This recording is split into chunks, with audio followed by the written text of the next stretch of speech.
What's going on, everybody? What's happening? What's shaking? What's doing? I did it, and I don't hear myself, which is great. This is awesome. This is fantastic. Let me actually switch over to the comments, the chat room, so I can see you guys. Amazing. Okay, so here I am. Welcome, everybody. Merry Black Christmas. My name's Dave McRae. Coming to you live with the VoiceMann Studios, all that kind of stuff. And tonight is going to be a very fun show. We are not only myself and Bruce, who I will bring in here momentarily. Screw it. Let's bring him in here now. There's the man. There's the man. There's the man. What's up? How you doing? Bruce and I are very excited because we're not just doing a live watch along of It's Me, Billy. Mm-hmm. We have not just the lovely ladies, the stars of It's Me, Billy, Malaika, Hennie, Shelby, Handley, and Victoria Mero, who you know and you love. But we also have Caro, Coltman, and Bryan Charles Peter for the first time here tonight. Bruce, are you excited about this? I'm very excited because I think it's cool that we've got the full cast all together, one place, one time.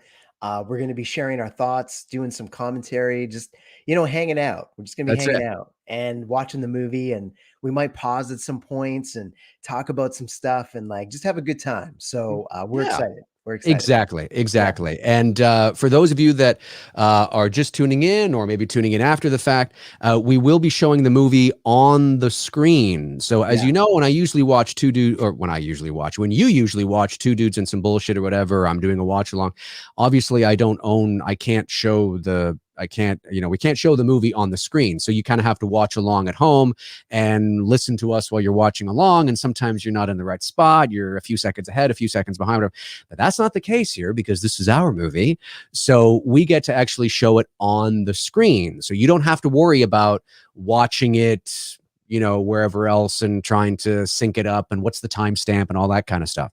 Now, having said that, I'm using StreamYard. This is the first time I've ever used this, and I wanted to use StreamYard for the purposes of actually showing the movie on the screen, but also having everybody else on the screen at the same time and doing commentary and pausing if we need to or what have you. But I don't know what the quality is going to be like, so I don't think it's going to be broadcasting out in pristine. So it might look a bit choppy at times. It depends on your internet connection, depends on the software. There might be a number of factors, so just keep that in mind when you're watching it, that it might look maybe a bit pixelated depending on the stream and your stream and all that kind of stuff. So I just wanted to put that out there as a bit of a preface. But audio too. Yeah, audio too. Yes, there will be audio as well, but we'll have the audio a bit lower because obviously myself and Bruce and the cast will be yip-yapping and talking, and you don't want. So yeah, it'll be a bit lower, but you'll be able to hear the movie. But obviously we want you to hear us first and foremost. It's all about us. All right. Yeah. It's all about us. Okay. Yeah. It's like watching a director's commentary. If you've ever watched that, it's like, same kind of thing, but with the full cast, which is super cool. That's cool. Yeah. All right. Without further ado, ladies and gentlemen, the first person we are bringing into the chat room tonight is the lovely, the one, the only, you know her, you love her, ladies and gentlemen, Malaika, Hennie, Hamadi. Justine, how are you, Malaika? I'm well, thank you. I'm so excited to be here back with the fam and the fans. So I'm excited. Excited? This is exciting. Well, we are so glad you are here to join us for this because and for everybody as well, because it's a busy time of year and you don't know who's going to be available or who's not going to be available. So this is awesome. This is awesome. And let's bring in your counterpart here as well. We have the lovely Shelby Handley as Emma. Hi, Shelbs. Hi, how are you? Thanks for nothing. I have that nearby.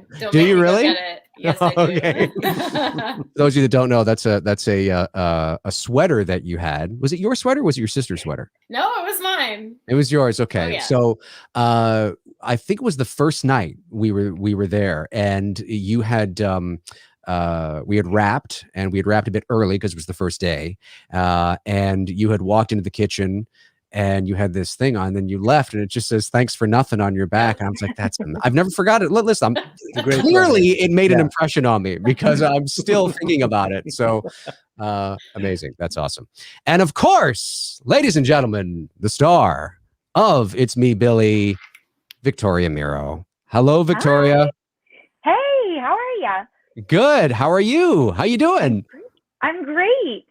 Looking forward to a good Christmas weekend coming up. Yes. Are you guys ready for Christmas? Are you a little nervous? Have you done your Christmas shopping? Christmas is Not in 2 days. particularly.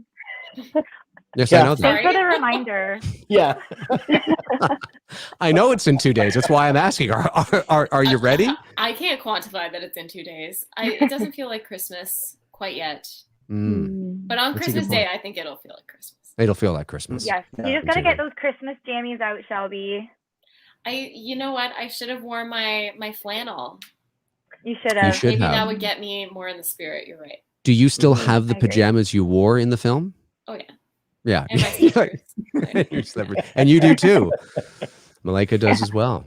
That's great. Mhm. That's great. And Victoria, of course, I told you not to throw those things out. So Well, I was going to wear my crew neck sweater because I just had it on already, and then I kind of spilled it. Not stains. I just spilled something on it. It'll all be right. fine for the sequel because then Yeah. it'll just look like something happened. You know, right, exactly.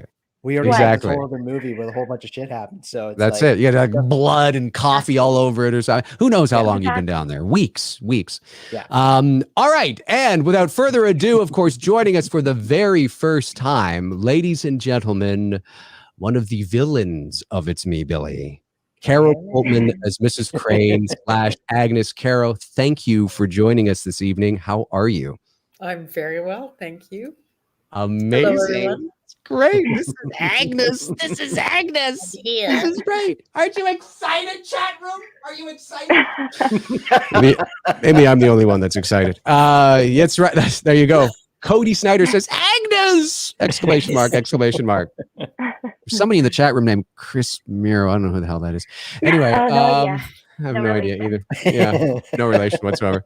And of course, you know him, you love him. Well, hopefully you love him, but it's kind of a weird relationship if you do.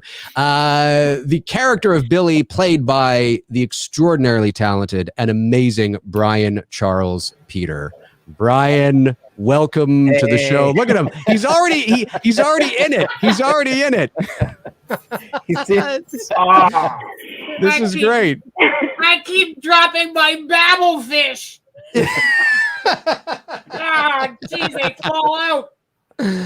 Bryan, amazing to see you here. I love that he's got a headache. That's why he's got his hand on his head. This is so good. Wow. This is great. Bryan, in all seriousness, how you doing? Good. You doing well? Like I say, the babble fish don't stay in. Oh, your yes. Yeah. headphones. Yeah, they can be a bit tricky. There we go.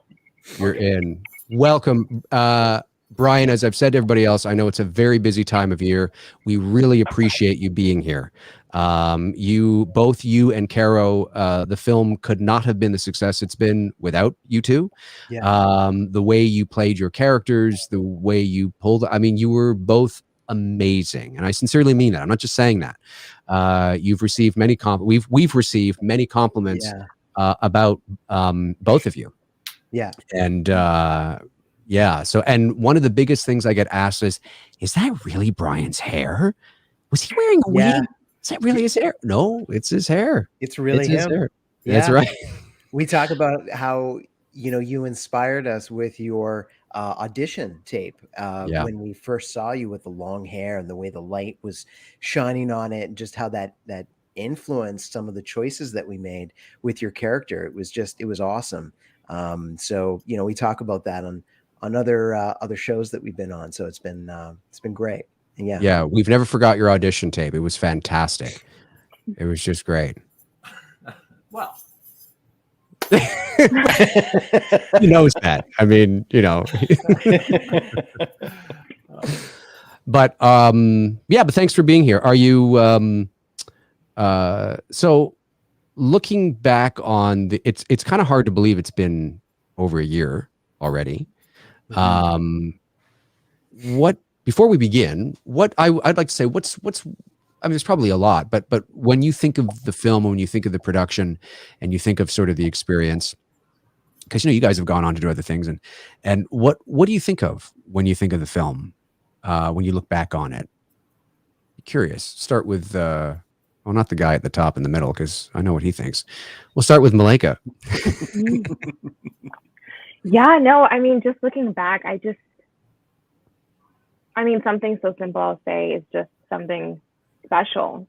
Creating something that so many people have wanted for years. And, you, Dave and Bruce, you decided to make a dream happen for a lot of these fans. And I don't know, just being a part of it, it's just so exciting. And to have that forever, people having DVDs. I mean, we got ours too in the mail. It's pretty cool.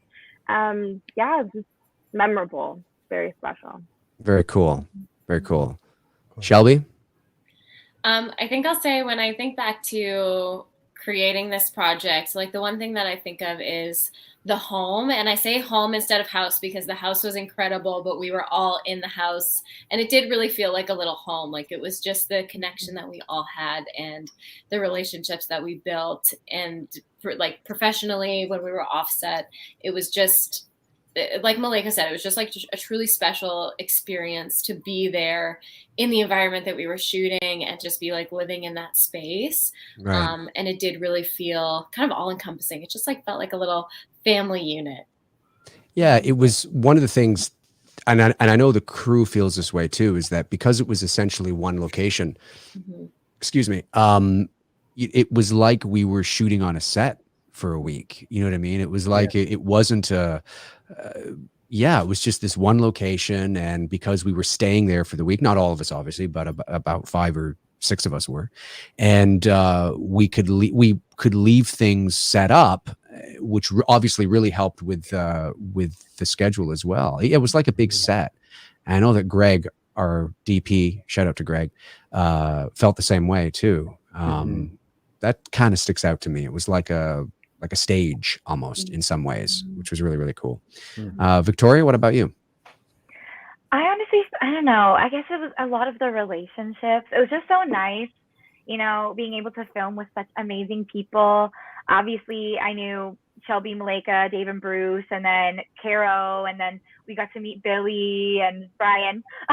So it was just all the relationships and just how we all got along so well. We just all gelled together so nicely that the chemistry was just there. And I mean, Caro and Bryan, I know we're not supposed to like you, but I feel like our chemistry was still there. It was just a really great experience. And also just how beautiful was that house? Like even now I'm looking outside, it's Christmas time, and I'm like, oh, I kind of wish I was back at that house because it was so beautiful during Christmas and with all the snow falling down. It just all came together. So I don't even know if this is the right word, serendipitously. Serendipitous, yeah. Yeah, you got it. Yeah, it all came together. Yeah, it's true. Yeah, it was a kind of a when you think of the production, I get what you're saying. Like, when you think of it, you can't help but think of all of it. Yeah, in a lot of ways. Yeah, I understand that. Caro, what about together? Oh, sorry, go ahead. No, that's okay. That's all right. Go ahead.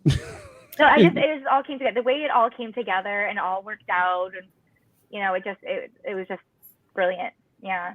Cool. Caro, what about you? Well, this was my first major film, and my background is all in theater. And what I loved about the process was we did so many workshops. We had so many Zoom meetings that it felt really familiar to me. I'm like, okay, I get this. This is my process. This is totally cool. And now I can admit that I was really bummed not to be in the house with everybody else. I didn't really need to be because I didn't live very far from the location. That's true. But I felt there was a little moment of but what about me? Yeah. But especially when we did the night shoot. Yeah. I actually, both of them, because I just kind of drove in, worked, and went home. And at the time, I was like, oh, but I was sort of bemoaning that I didn't get the camaraderie because we'd had it in all our online stuff. Mm-hmm. But I think it was absolutely helpful for Agnes. Yes. Because she shouldn't be on the inside. She should be on the outside. And for my own little backstory of how she feels about her brother, it was pretty appropriate that she wasn't with him either. Right. So I really felt very independent. Gotcha. Like I came in and I connected. And Victoria and I, especially, and poor Shelby in the car, we didn't talk a lot. I don't really know why. That was there, that trust was there because of the work that we had done online. But then that immediacy, like that we would have in a play, for example, wasn't there because I wasn't around.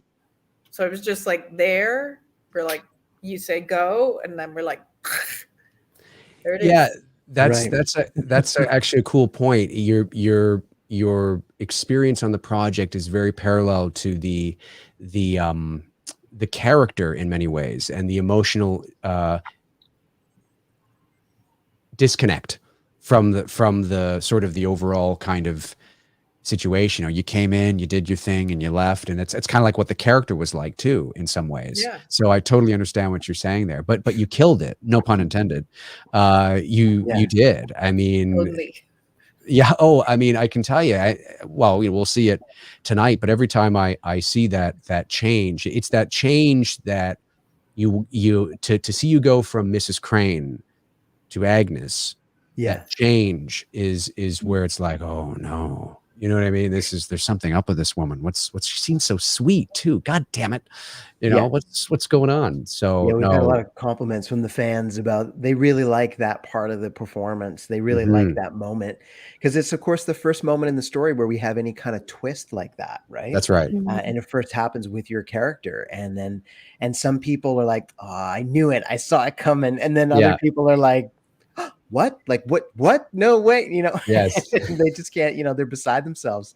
And it's people have a lot of great things to say. So very cool. Great. Yeah, it is awesome. Really well done. Bryan, what about you? When you think back on the project, when you think back on the experience, what comes to mind? Bats. Do you remember the name of the bat? I gave him a name. The bat that was in the attic. For it's a good trivia question. The audience, we when our crew went up there to clean up the attic a bit and get it ready for shooting. I had gone up there, and I think it was Stuart that was up there, one of our grips, who was sweeping, and I went up to check something, I don't know, and he said, there's a bat up here, and I was like, really? And then our production assistant Emma was like, oh my God, no, I can't. I said, no, all you have to do is just name the bat, and all of a sudden you feel like you can't be afraid, or you can't kill it, you can't be afraid of it because he's got a name. So I named him Reginald. Is what I named him. Yeah, Reggie. Yeah. And you can hear him, and he was going like for a lot, but then as soon as we started to shoot, it was like okay, I'll be quiet. And he didn't. Yeah, he was really well behaved. Very well behaved. Etiquette, very, very well. Good bat. Yeah. Sorry, Bryan. Is there anything else other than Reginald that comes to mind? No, again, as Carol, this was my first sort of major part in the film. I had done extras a long time ago, and I did some theater, and I just found the whole process fascinating, and I love the way that we got to stay in the house, because just the feeling. I mean, I walked around outside looking in the windows, and I was taking pictures of all you guys inside and the cast and crew, and there were some great shots there. I mean, I think the film was made on location, or had a lot to do with the success of it. Agreed. Yeah. Totally. Yeah. When you're doing any low budget film, but especially a low budget horror movie, location, location, location. You know, and that is, you know, we made a $64,000 movie feel like a, you know, $600,000 movie, or, you know, $1 million movie. And it's partly, I mean, and part of that is the location, the majestic, you know, feel of the location, for sure. And could not agree more. Well, should we get this going? Should we get this rocking, having some fun, watching It's Me, Billy? People in the chat room, are you ready? Do you want to watch the movie, or do you want to just not watch the movie? Whatever, I don't care what this. Okay, we're gonna. There's like a group of people there. Like, what's going on? Yeah, no, I'm looking at my screen. I have a screen over here that I have the chat room. You know, hey, are you guys ready down there? Okay, we're gonna do it. I know. Okay, I'll ask them. Yeah, okay, Veda.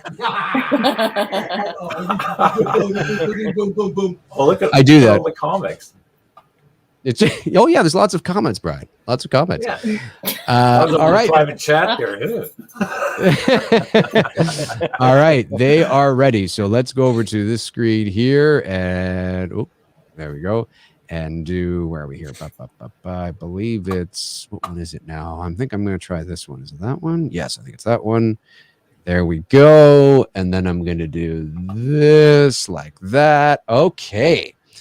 All right, ladies and gentlemen, here we go. It's me, Billy, with the cast. This is going to be fun. We've never done this before. I've never done this before, so this is going to be great. Okay, so I have the volume down a little bit because obviously we don't want it blaring. All right, here we go. In 5, 4, 3, 2, 1. All right. The following contains coarse language, disturbing imagery. Your discretion is advised. A little disclaimer. Can you guys hear that okay? Yep. Can you hear the film a little bit? Yeah. Yeah. Okay. Yeah. All right, good. That down a little more. There we go. Just putting it down a little more. All right. And everybody in the chat room, can you see it okay? Chat room? I'm sure they can.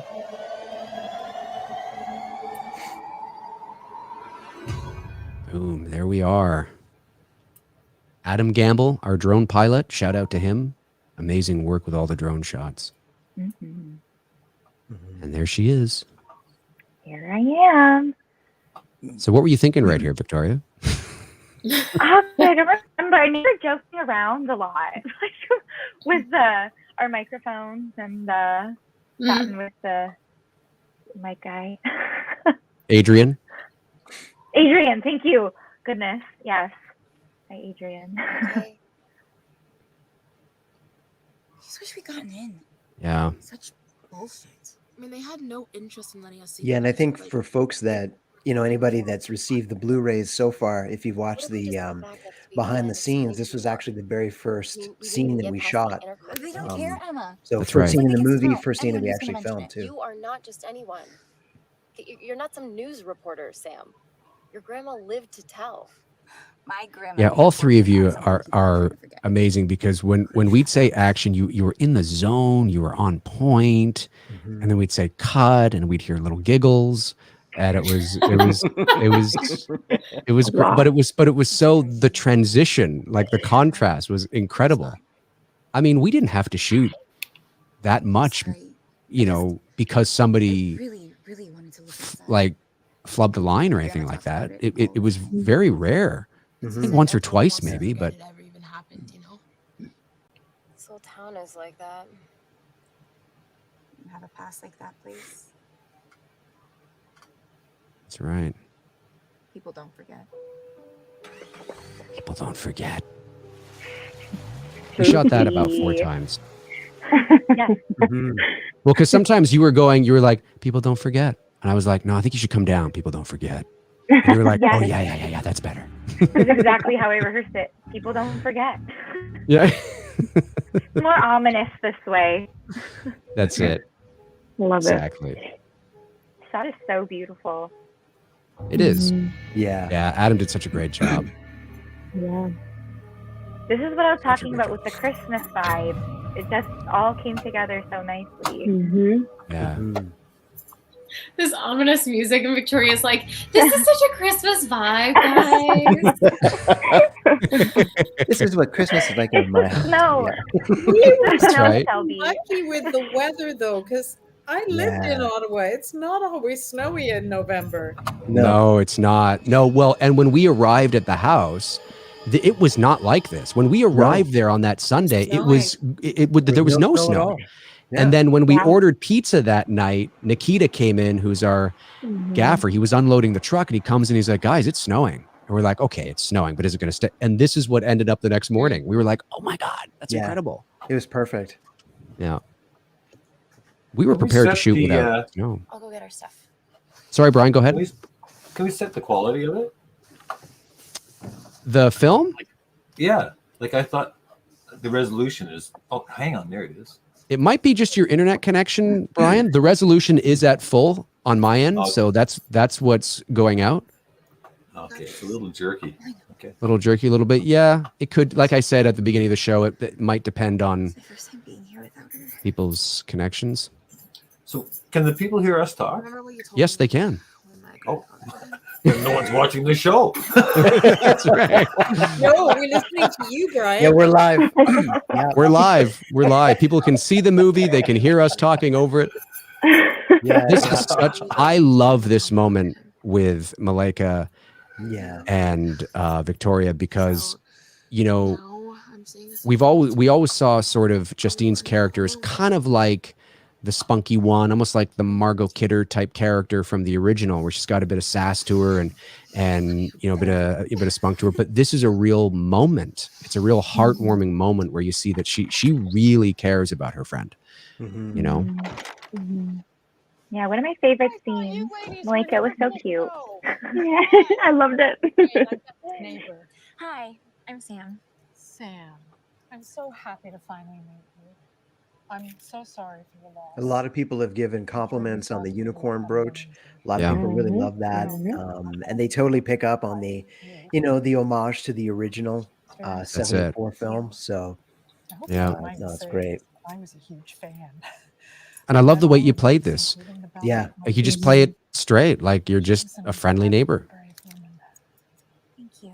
I really appreciate There's a little bit of something there, though. She was an incredibly brave woman. There's a little something there. Little something. I'm working a double over at the hospital. Take care, girls. Later. Thank you. Take care, girls. There's a whole other meaning now. She knew what she was doing. Oh, that's when my purse broke. Remember? I got Your it purse back broke? then. Yeah. Oh, yeah. He handed it to me, and I was like, "What's going on?" No strap for you. You were I didn't know your purse broke there. Yeah, it broke. That's why you're because I'm holding it. It's so weird. Yeah. Oh. Were you I upset? don't know why. Maybe that's why I was crying in the car because my purse broke. The bag. Forget about my grandma, my purse.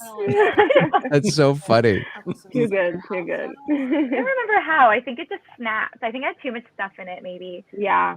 I just want to pause it here because I want to say that there was a few moments where we asked Shelby and Victoria and Malaika to improvise to get a scene started. And when I was editing this together, and we were doing the first assembly edit of the film, and I was listening to the audio, of course. Now, because this shot is on a jib on track, so Adrian is not booming this. He's got you guys hooked up to labs, right? And what's funny is that before we said action, I could hear you three outside, and I could hear Malaika like, "Oh my god, I'm so hungry. I didn't have breakfast. You hungry? Yeah, I'm so hungry. I don't know what I'm gonna do. My stomach is rumbling." Yeah, you're like, "I'm so hungry," and then Shelby's like, "Okay, what am I gonna say? I could say like, do you want some tea, or I don't know, maybe that's not gonna do whatever." And it's just funny because I'm like, it'd be funny to release this online, you know, just to hear what really you guys are talking about. Because when it begins, the line actually in the script, where it actually begins is, okay, wait. You knew about this place? That's really the first line kind of in the script.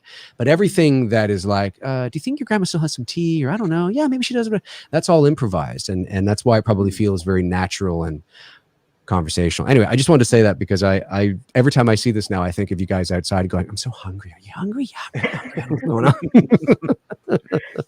It's just awesome.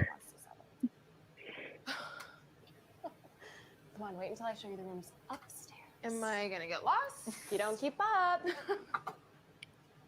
This is great. Mm-hmm. The lens flare there, I love that. It was wonderful. Yeah, we just caught the right moment in the day. Yeah. I loved the efficiency of this setup because, you know, for, you know, anybody who's watching right now, you know, we had the track and the jib set up once in the hall, and we were able to just reverse it, right? Just turn it around and pivot right on the spot. That's it. To then get the other direction through the space. And that was just utilizing the space how it came, which was great. It just worked out really well. Exactly. So in your mind, Victoria, was this an ornament you made? You made your grandma, you think? I think she's not that talented. I think I bought it for her. Okay. Okay. That's like really good. This wasn't a ornament trip right to there. Michael. I always thought maybe it was something you made her, but now you're like, no, I bought it. No, I don't think so. That's a lot of talent in that, but I definitely think it was something I probably purchased at a good holiday store, maybe. It's a thoughtful gift. It was a very thoughtful gift, but it's It was a definitely thoughtful something you gift. gave her for sure. Yeah. Yeah, now it's mine. Now I have it. So Right. You do have it. Yeah, you actually do. great, Norm. Actually, I should put it on my tree. I just realized I didn't even put it on my tree. Nice. You got to get it on the tree. That was a great bed. Brian, that was a great bed. It was indeed. It was indeed. Yeah, funny. Just the shots. That was who slept in that room, Greg? Greg Yeah, slept in that room. Yeah. Greg. Yeah. Yeah. Greg did. And then for the first 2 nights before Brian arrived, I slept in the room that Bryan was in. And then when Bryan arrived, I gave him the room and I slept downstairs on the couch. That's where Shelby and I had a run-in one morning. Sorry. It was funny. I was sleeping, but I wasn't really sleeping. It's like 5 a.m. I see Shelby come into the living room and she's just looking around and then she looks down at me on the couch. I'm like, hey. I didn't realize that you were there. Sorry. So You funny. scared me a little. Yeah. Well, Like, oh. me too. He's sleeping. This scene here is a lot of people who watch the movie say this is one of their favorite scenes. Mm-hmm. Yeah. They love the performance. Yeah. You should tell them about your little mishap with your pants, and you had to put, you know, with the basketball sound, with the drip. Mark. Oh. You know what I mean? Yeah. And that's why you had to wear your orange pants. Yeah. No, and the crazy thing is that, you know, my orange pants are large, so they're huge on me, and I have this big puffy jacket on me. I look like the Michelin Man walking around out there. Like, it looks ridiculous. I'm only 165 pounds, and I'm out there, and I'm like rolling in the snow or something. It's hilarious. Yeah, what happened was because it had started to warm up a little bit. There was a drain, which you saw at the beginning of the scene, was beginning to drip, and it was causing, it sounded like a basketball. Oh no, we had put my pants down. I mean, I wasn't out there with no pants, but we put my pants down and it was hitting the pants, but then it started to sound like a basketball hitting the court. And I said to Adrian, I said, let's see if we can figure out the best way to do it. But don't worry about it. I'll take it out in post, which I was able to do. Mm-hmm. Listen, your mom wasn't exactly the easiest person to get along with. The scene makes me think of Star Wars. Really? Oh, I wonder why. Why? Oh, now I know why. Did you like that? That literally completely went over my head, and now I know why. I had so much fun cutting that together, and I hope that everybody. I Show the giggle every time I see it. That's so funny. The thing is that. But it feels like both of your performances are so great. Everybody was great. Thank you. I believe it. Here we go. AT-ATs. Yeah, no.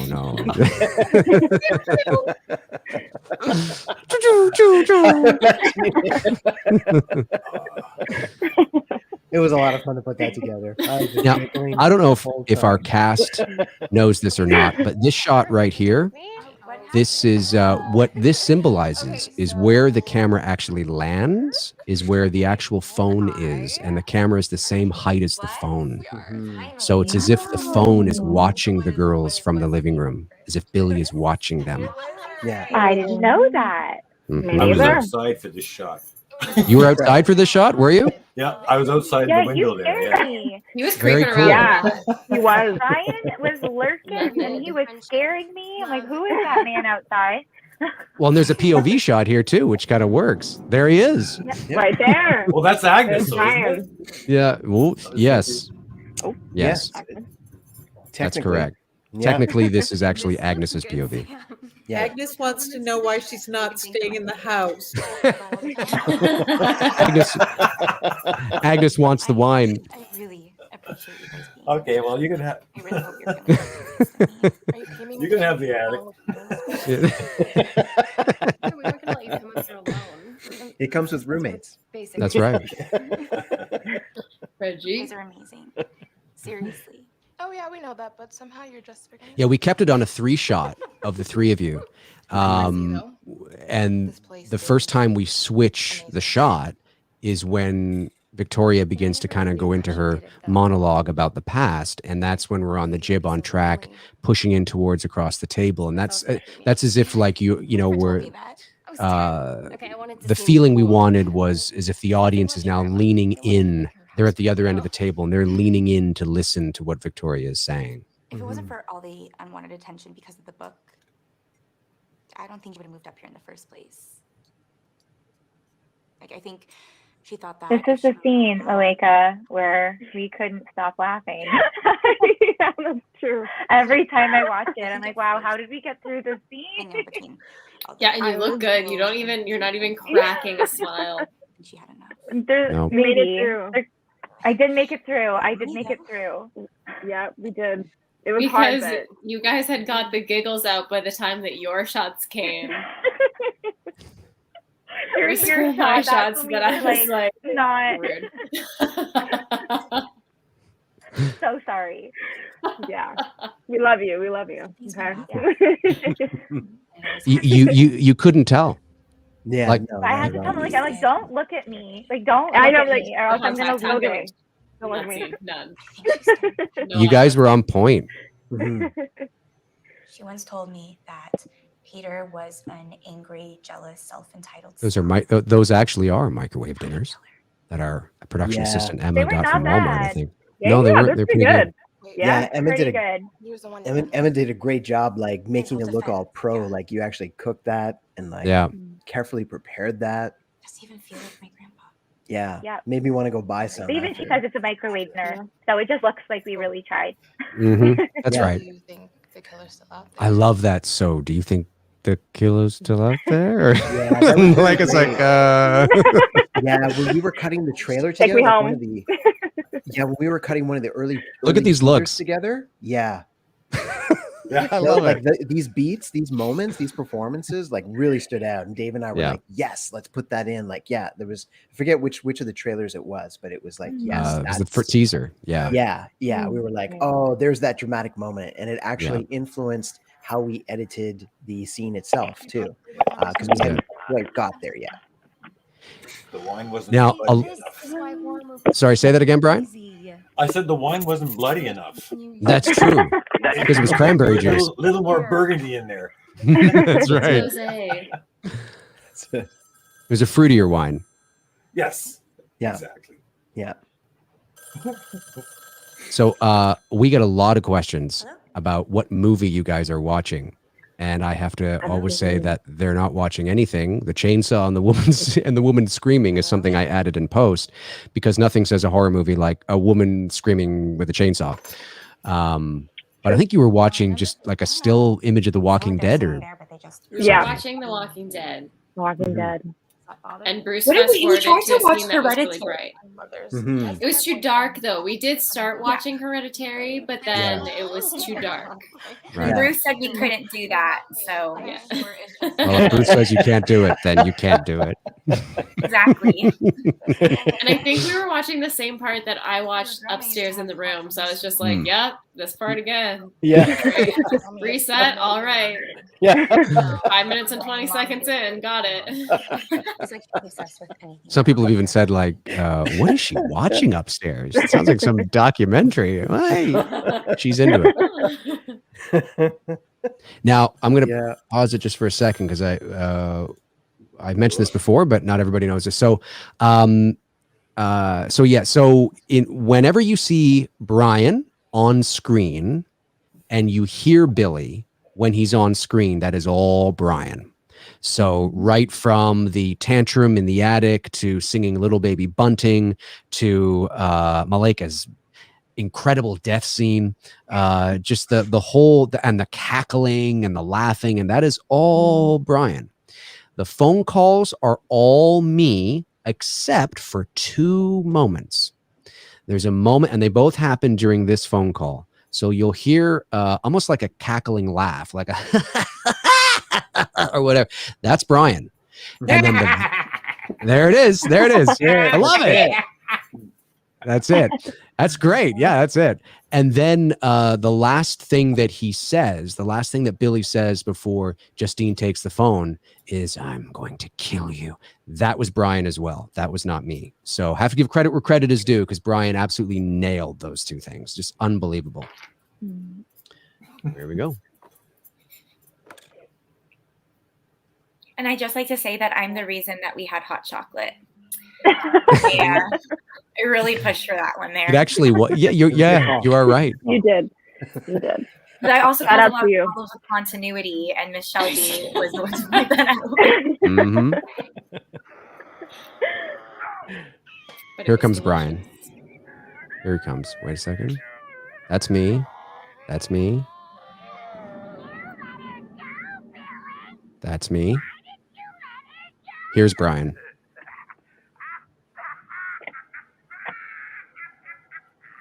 And then back to me. Yeah, great work.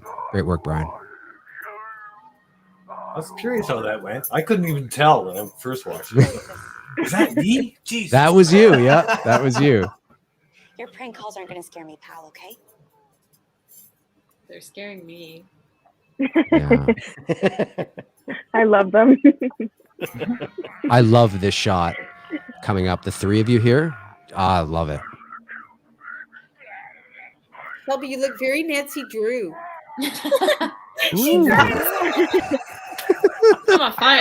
get to the bottom of this one. That's what it looks like. It does. Don't antagonize your assholes, okay? It's just a stupid prank call. I mean, it was only a matter of time before they got the number, right? Okay, but how did they get this? Fancy Drew. My grandma had it unlisted. Spoiler, I didn't get to the bottom of anything. Like- Bottom of a bag, and that was it. Spoiler, she didn't get to bottom of anything. Still Come on, that's your Nancy Drew audition right there. Yeah. There it is. It's such bullshit, Sam. They shouldn't be fucking with you like this. That's right. Do the face. True. It's okay.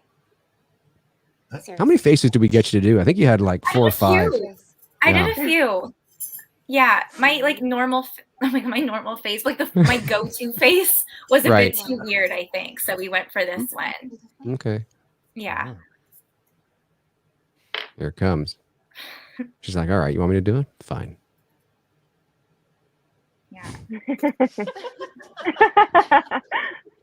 It's good. Oh my god. My brother actually has a screenshot of my face like that, unfortunately. Does he like That's meme my, it to you call and sign. like Like a little like call in, my face pops up like that. We should all do that.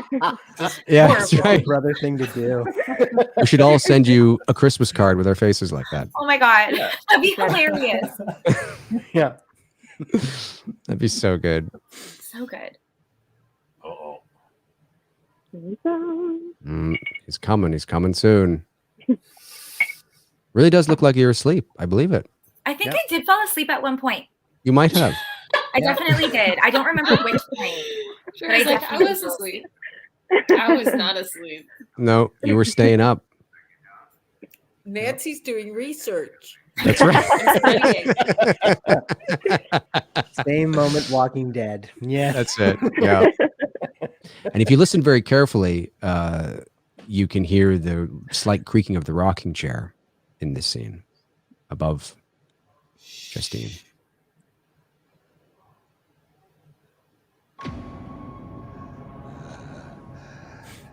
Oh, that doll, Bryan. That doll. That freaking doll. Right. Didn't you buy that doll like on your way to Yeah. set? I found it in a secondhand store in a little town close by. And you just leave it around sometimes. Yep. You just gotta leave it for us to find. I was like, Oh, yeah. I think we shot this twice, 2 or 3 times. yeah, I think so. The first time we shot it, we saw too much of Bryan's face, and that's why we shot it again. Because we wanted to keep that out of the view. But I love this, like how, we don't see your features of your face. It's just Nope. the hair obscuring Yeah. everything. It's great. Yeah. It was a great ad. Yeah, it was. And the way you sing this song here is just eerie. Yeah. Yeah, we had to listen to him rehearsing quietly in his room with no idea. but then he counteracted it with like actual music on his speakers. So like it was Yeah. Right. great music. Yeah. Oh no, Who's that? Shelby. Come on, Nancy Drew. Bye, guys. She's exiting. For now. She'll make an appearance later. So eerie. Don't do it. Don't do it. No, Don't go. There's somebody. No.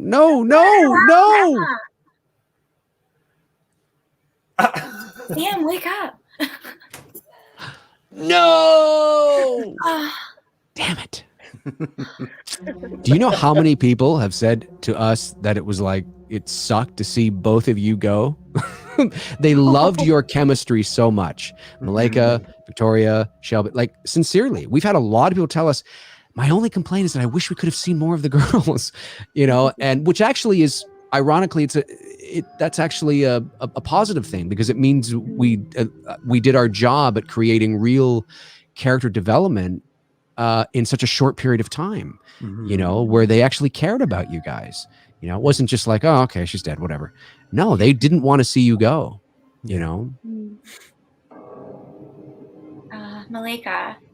Yes, my love. No, I don't want to. It's so sad. Oh. It's so good. Literally, Victoria and I were watching this on the monitor, sitting on a toilet. Literally. Oh, yeah. I have a photo of both of you on the toilet. And we were speechless. We just kind of stopped and we're just like, Yeah. Yeah. We kind of looked at each other. We were very quiet. We're just like, oh my gosh. Yeah. So Both. good, so bad. Malaika and Bryan, no pun intended, killed this scene. It was so much fun. Yeah, it was so much fun to do. Yeah. You killed it. Again, no pun intended. Jeez. No pun intended. Justine's looking around like, Third one. all right. Like, going on? Nobody there? Okay. Guess I, whatever. We're going back to I was sleep. really comfy. Right. Yeah. And this shot is great too. There's no music here. And for our viewers out there, I should say, if you listen very carefully, you can hear the creaking floorboards as he's getting closer to her. Matt hated this part. He could not look at this. Really? Oh, really? Yeah. He was like, just tell me when it happens. Yeah, and the work that like what Greg and Nikita did with the lighting to just yeah. get Bryan's silhouette, like you know, and Malaika Phenomenal. on the bed there, like So good. just great. Sometimes the best tension has no music. Yeah. No. Justine, don't Here look. she goes! Just imagine. I found that shot genuinely scary. Like first Yeah. time Dave showed it to me in the edit, I was like, okay, yeah, like that was legit. And Wake up! Wake up. Come on. Hello. No, there it is. So good. I love this shot. Oh my goodness.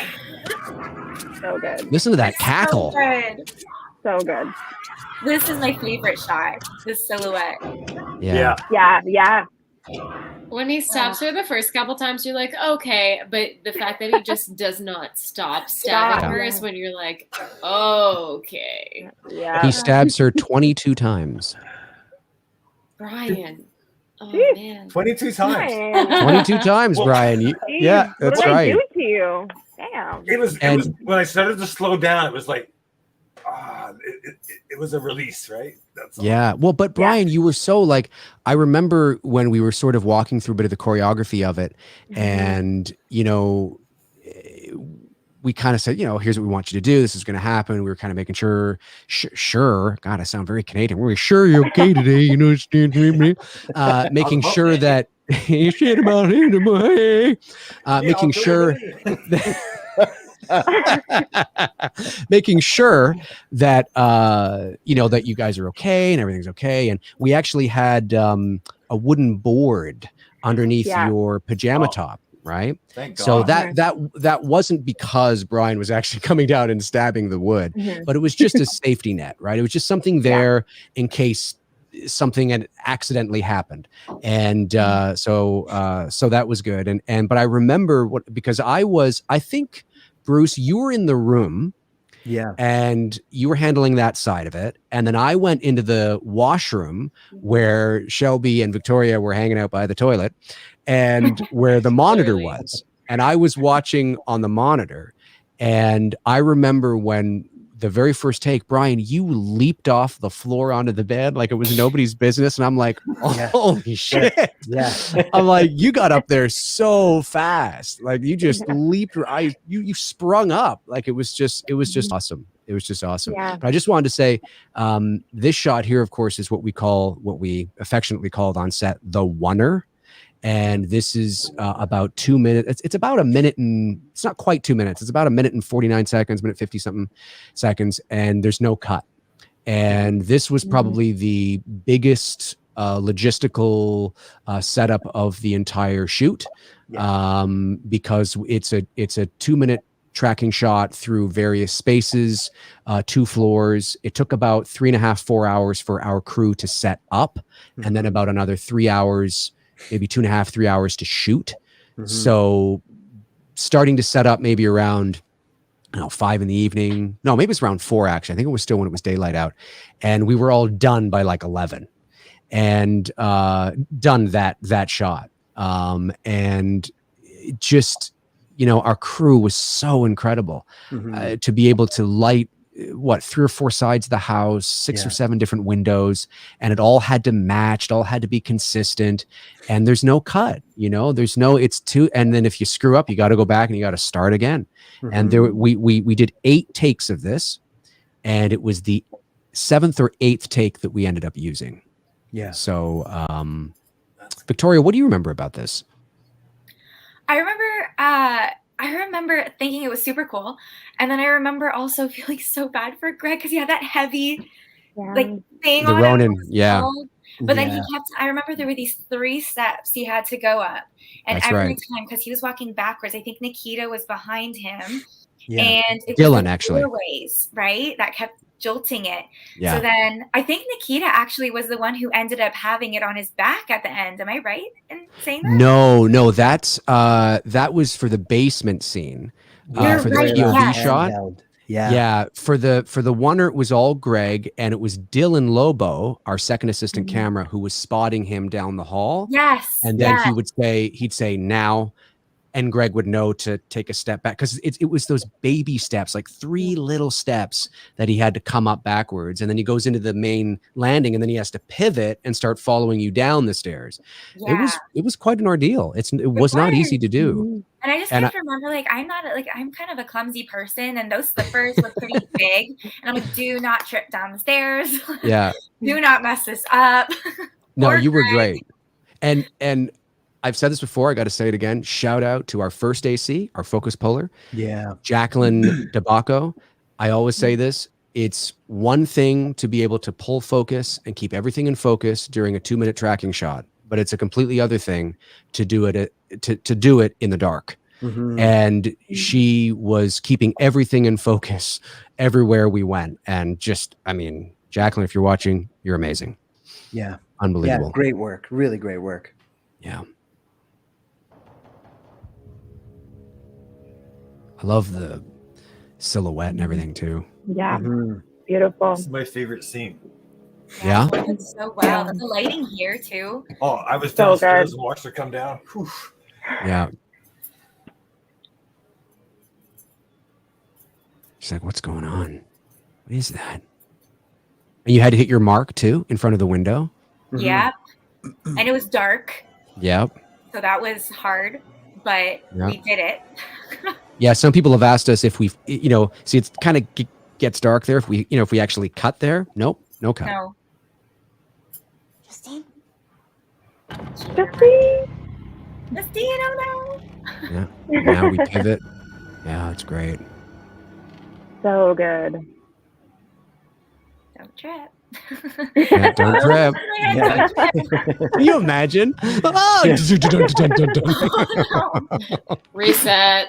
Yeah. Well, that's why you got me the Get back slippers up. with the sole in them, because you were like, Right. I don't want you tripping. That's right. It was probably a good idea. Yeah. Emma was on her game. She was. She had some good slippers. I still have mine, and my mom also still wears hers all the time too. Very cool. Nice.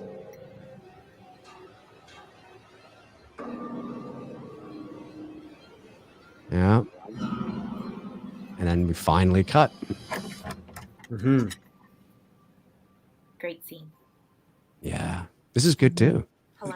Oh yeah. Yeah. You know, one thing I've never mentioned, just the lighting on the door, just right there, like how that Yeah. looks Background? in the Yeah. background. Yeah.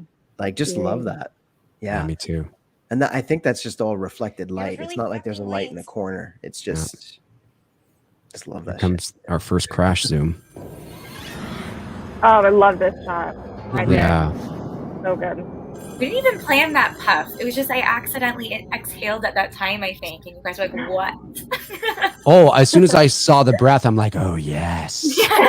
Yeah. It was perfect. It really was. Yeah. And that look on your face is like, what the? I unplugged the phone. Why is it rigging? Well, Yeah, I and- remember you guys kept telling me where to look, but I kept looking at the wrong spot. Like I remember I was so tired that time after time I kept looking, I think like over here, and you guys were like, no, the phone, like it's right over here. And I Oh, think right. that's what the laughing thing was in those little bloopers you have Yes. in one of your videos. And I was laughing. I'm like, why do I keep looking at the wrong spot? Right, because you were supposed to be looking towards the living room, which was over the left side of the camera, not the right side of the camera. Your right, our left. Yes. Yes. And then I Yeah. remember being like, okay, don't worry, guys, I'm going to do it this time. And then 2 seconds later, I looked at the exact same spot. Yeah. That's right. But this is the moment here where, the first phone call, you're a little spooked. You're like, this is gonna, but you think it's you just think it's people trying to mess with your grandmother and whatnot. But this is the moment where you realize there's something different here. And then of course, when he says your name, it's like, oh my God.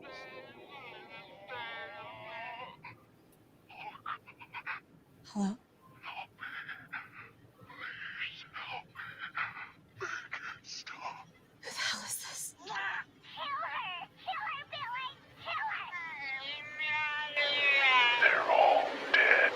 What did you do? What did you do? Look at you!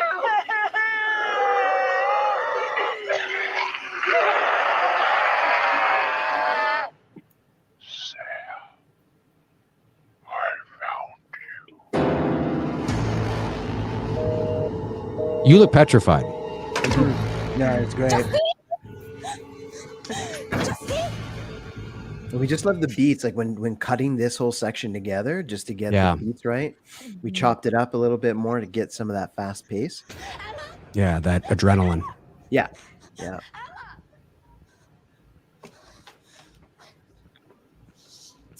Where's the phone? Where's the keys? Broken. See, you can see it. Yep. It's broken. Oh, it is broken. That's right. Yeah, you could. The one strand was I wonder what happened. Justine. No, no, no. the one who was holding it. That's right. And now, of course, the phone's gone, and you're like, "What?" I mean, clearly she's being gaslit. Yeah. Again, I just love the lighting in this too. Like the previous jib shot coming up when you pick up the phone. It's just, it's one of my favorite shots in the movie. Now, this we talked about this last night, but I'm just going to pause it again because it's kind of cool. This shot has become, within the world of our film and in the world of this movie, this shot has become really iconic. And it wasn't in the shot list. It was something like the scene was in the film, and we, with Sam walking to the foot of the stairs and looking up and going up, but this specific shot wasn't, and it all happened. We were actually shooting prior to this. We were shooting Victoria, you leaving the attic and running down the stairs. Oh my God, that's great. It's crazy. And every time you hit the bottom of the stairs, I thought to myself, like you just hit this mark where this light cast on you. And I was like, oh, that looks good. And then you do it again. I was like, oh, that looks so good. So I turned to Bruce and I was like, do you think we have some time? I really want to get this shot of her looking up the stairs. It's kind of shot. I think it'd be really good. And he's like, okay, it wasn't. Anyways, we did it. And I think we shot it twice. And I love it. It's just the way you standing at the bottom of the stairs, looking up, listening to the telephone, with moonlight cascading through down upon you is a very cinematic image, which is why we use it a lot for the promotional material. It's why it's on the Blu-ray. So anyway, I just wanted to say that it's so awesome. It was a happy accident.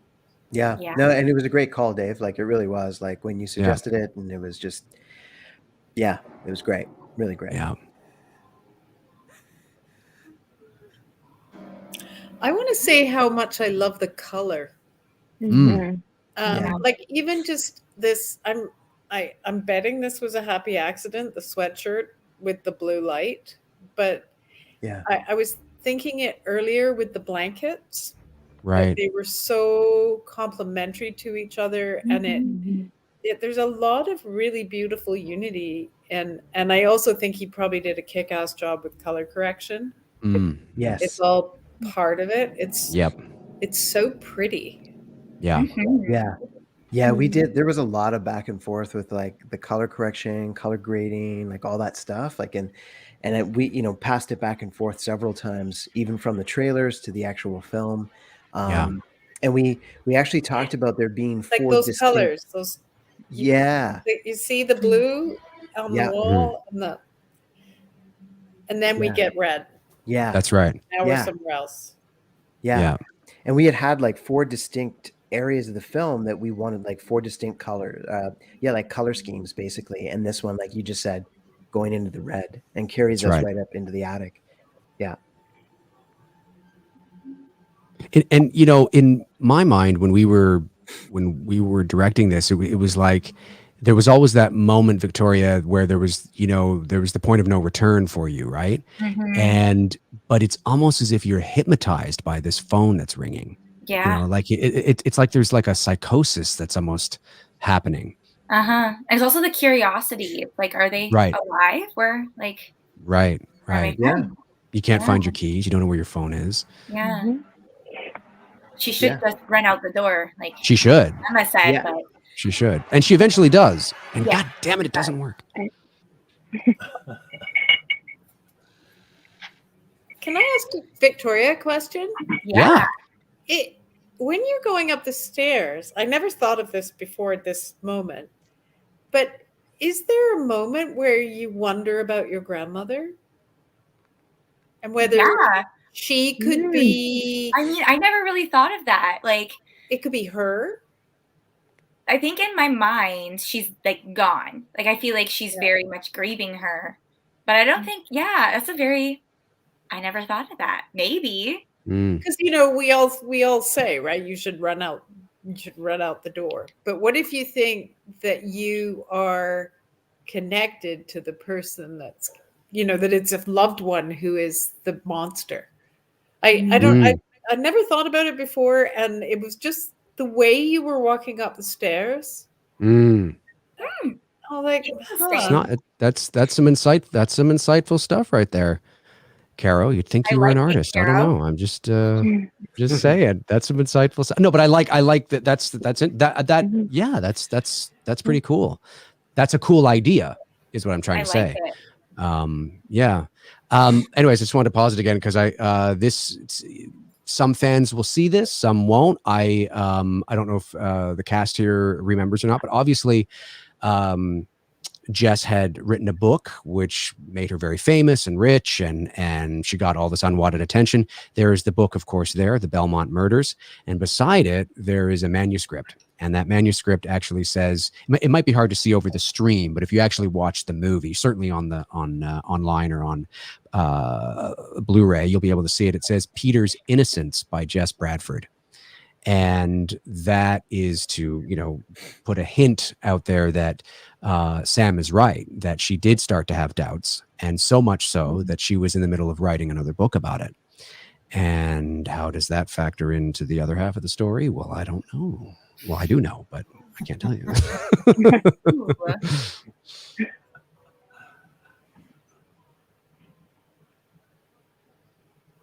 I still have my newspapers. Oh, do you? Yeah. Me too. Oh, Yeah. really? Mm-hmm. Cool. I just got my doll. Yeah, that's awesome though. And we all signed it too. I also have your weird Bryan, so like that's also something I still have. I think back, that was kind of weird, but I don't know. I care. I really do. Whatever. This is your emotional release. It is. Yeah. Beautifully you did such a done. fantastic job. Yeah. I mean, I didn't really see you before it, Malaika. I tried not Right. to. These, I think that helped. Dead. Yeah. You were amazing. Yeah. You were amazing. Thanks, girl. I love Like, like that is hard to do. What'd you say? Something stupid, probably. Ignore me. What the fuck do you want? Who are you?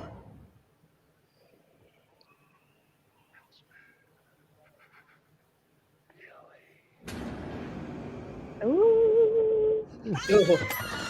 Creepy as all hell. Okay, I remember, Shelby, do you remember the first time we took that take and I asked you if I was running like a typical girl and you told me that I was just running like a person and I was running like... I'm so happy we did it again. Was I running too much like a girl? I was, and I'm That's- kind of doing the same thing, but it's because there's so much ice on Right. the road that I tried not to slip. And then I Right. know that you told me, you're like, you have to be quiet because there's people sleeping. So I had to try and be quiet. I'm Right. so glad that you said that because my nightmare was I was going to hit you. Right. Like I was going to break and I was going to slide. I Yeah. was so frightened of that. I was just worried I was going to just fall. And yeah, I remember my feet were really cold. I remember Emma had to come and bring me new socks and she warmed them up for me on the radiator. Here's the change. Like right We now, had two you sets really of feel slippers like it's for you. Mrs. Crane. Yeah. Here it comes. Please, call me Agnes. Big change. Oh, shit. Now tell me exactly what happened.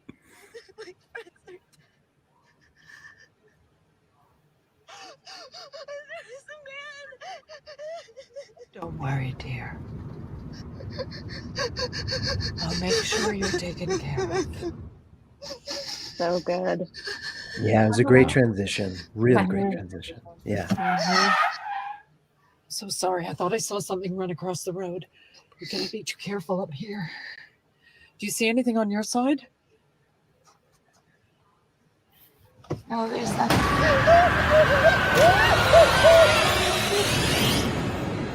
Take that, kid.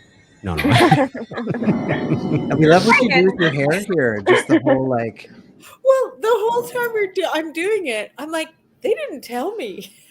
They didn't No, tell it me was what they great. wanted me to do. No, So- it was all instinctual. You were great. Yeah. Yeah. No, you nailed it. Like it seriously. Just the like you looked subtlety like of the you looked like you were like when you saw her run out onto the road you acted in the scene. If we had seen that moment with you, you would have been like, oh fuck Billy. You know what I mean? And then it's just great. Yeah. So, Poor frozen Shelby. so good. So good. Poor frozen Shelby. Oh God, it was cold. Shelby finds us creepy because it doesn't look like her, she says. Yes, It and she also did a doesn't. really Well, good in the job. picture, we took a picture together, Dave, and it doesn't Yes, we look. did. It looks like a fake head, even It though does. it's my I own don't know how head. you didn't look for so long there. It's great. Again, really talented. Yeah. Yeah.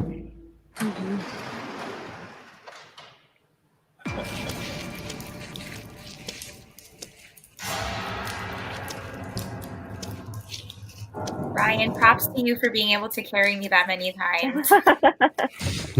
Yeah, you did great, man. Like, yep.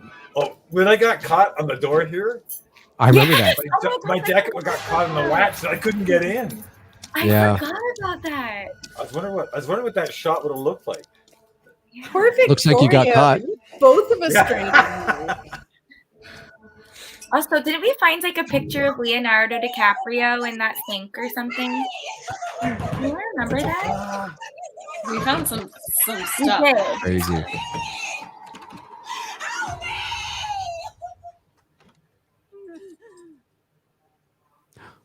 Who's that?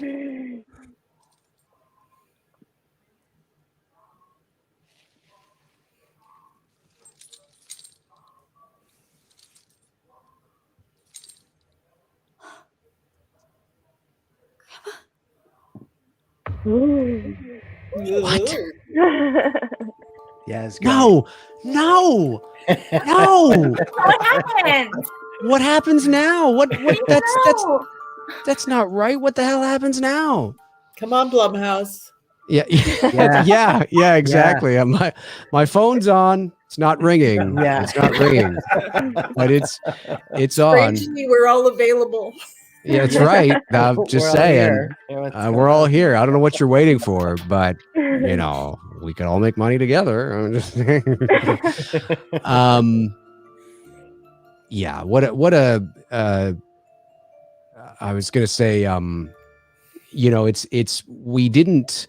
You guys obviously knew, but we didn't let anybody else know that we had designed it episodically, because that would have given it away that the film ends on a cliffhanger, and we didn't want to let anybody know that going into watching it. We wanted them to discover that while they're watching it, so the cliffhanger has the impact that it's intended to. And but yeah, no, we do have another half of it that we would love to tell. The story is not over, and there is another half. But when you're not backed by a studio and you have $60,000, and you kind of have to take these things in stages, so you don't bite off more than you can chew. But there definitely is another half that would pick up where this one left off. We'd love to complete the story. Mm-hmm. Yeah. I just want to say kudos to all of you. Like, sincerely, we talk about it on the other shows that we've done, whether it was on McRae Live or interviews we've done with other podcasters or what have you. And you've all done a fantastic job just with the performances. We talk a lot about the nuance, the breadth and the space that you gave your performances, hitting the beats, understanding the subtext of the lines, like just coming in at it with, your full A game. And it was just, it was a real treat working with all of you.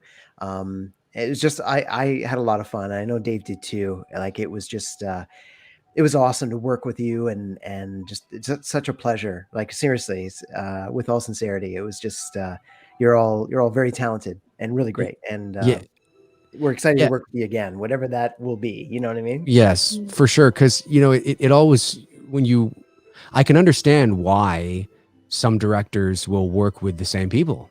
And because they love working with certain people, and there's a symmetry. There's like just just working with you was effortless. Yeah, that's it. I was going to add another word in there that doesn't exist. And it just made our job so much easier, and watching it back, Thank it's you guys. yeah. You guys were amazing to work with. You were. Well, no. Yeah, it was definitely nice. We were saying, it's definitely nice to the co-directing experience. I think draw on each other's point of view of the story and how we imagine telling the different moments. There might have been details that Dave was able to cover that maybe I miss, and vice versa. That's right. And then that way, I think we were able to really complement each other, and think through and I think find our areas that we wanted, that we just sort of naturally focused on, more than others, if that makes sense. Yeah. And just kind of really bring it together. So for sure. Absolutely. Let's if you guys have a few minutes, let's go over to the chat room and see what people are saying. I know earlier there were a few super chats that came in. I want to make sure I get. I was gonna just while we're doing that, I was gonna ask a question for everybody on the cast. Earlier we were mentioning, you have some of the props and like memorabilia left over from the movie. Are there other projects that you've worked on that you have something that you've kept that you were, you just love and you kept it and it had a memory for you, or some kind of special something, attached to it for you? Like, do you get to keep something from other projects? Yes, but you're not supposed to. So yes, I do have things. Cool. That's all you can say, or I'll leave it at that. Yeah. Just little costume pieces, things you walk out with and you're like, maybe not even intentionally, but yeah. I got you. Have you ever incorporated those costume pieces into your everyday? Yes.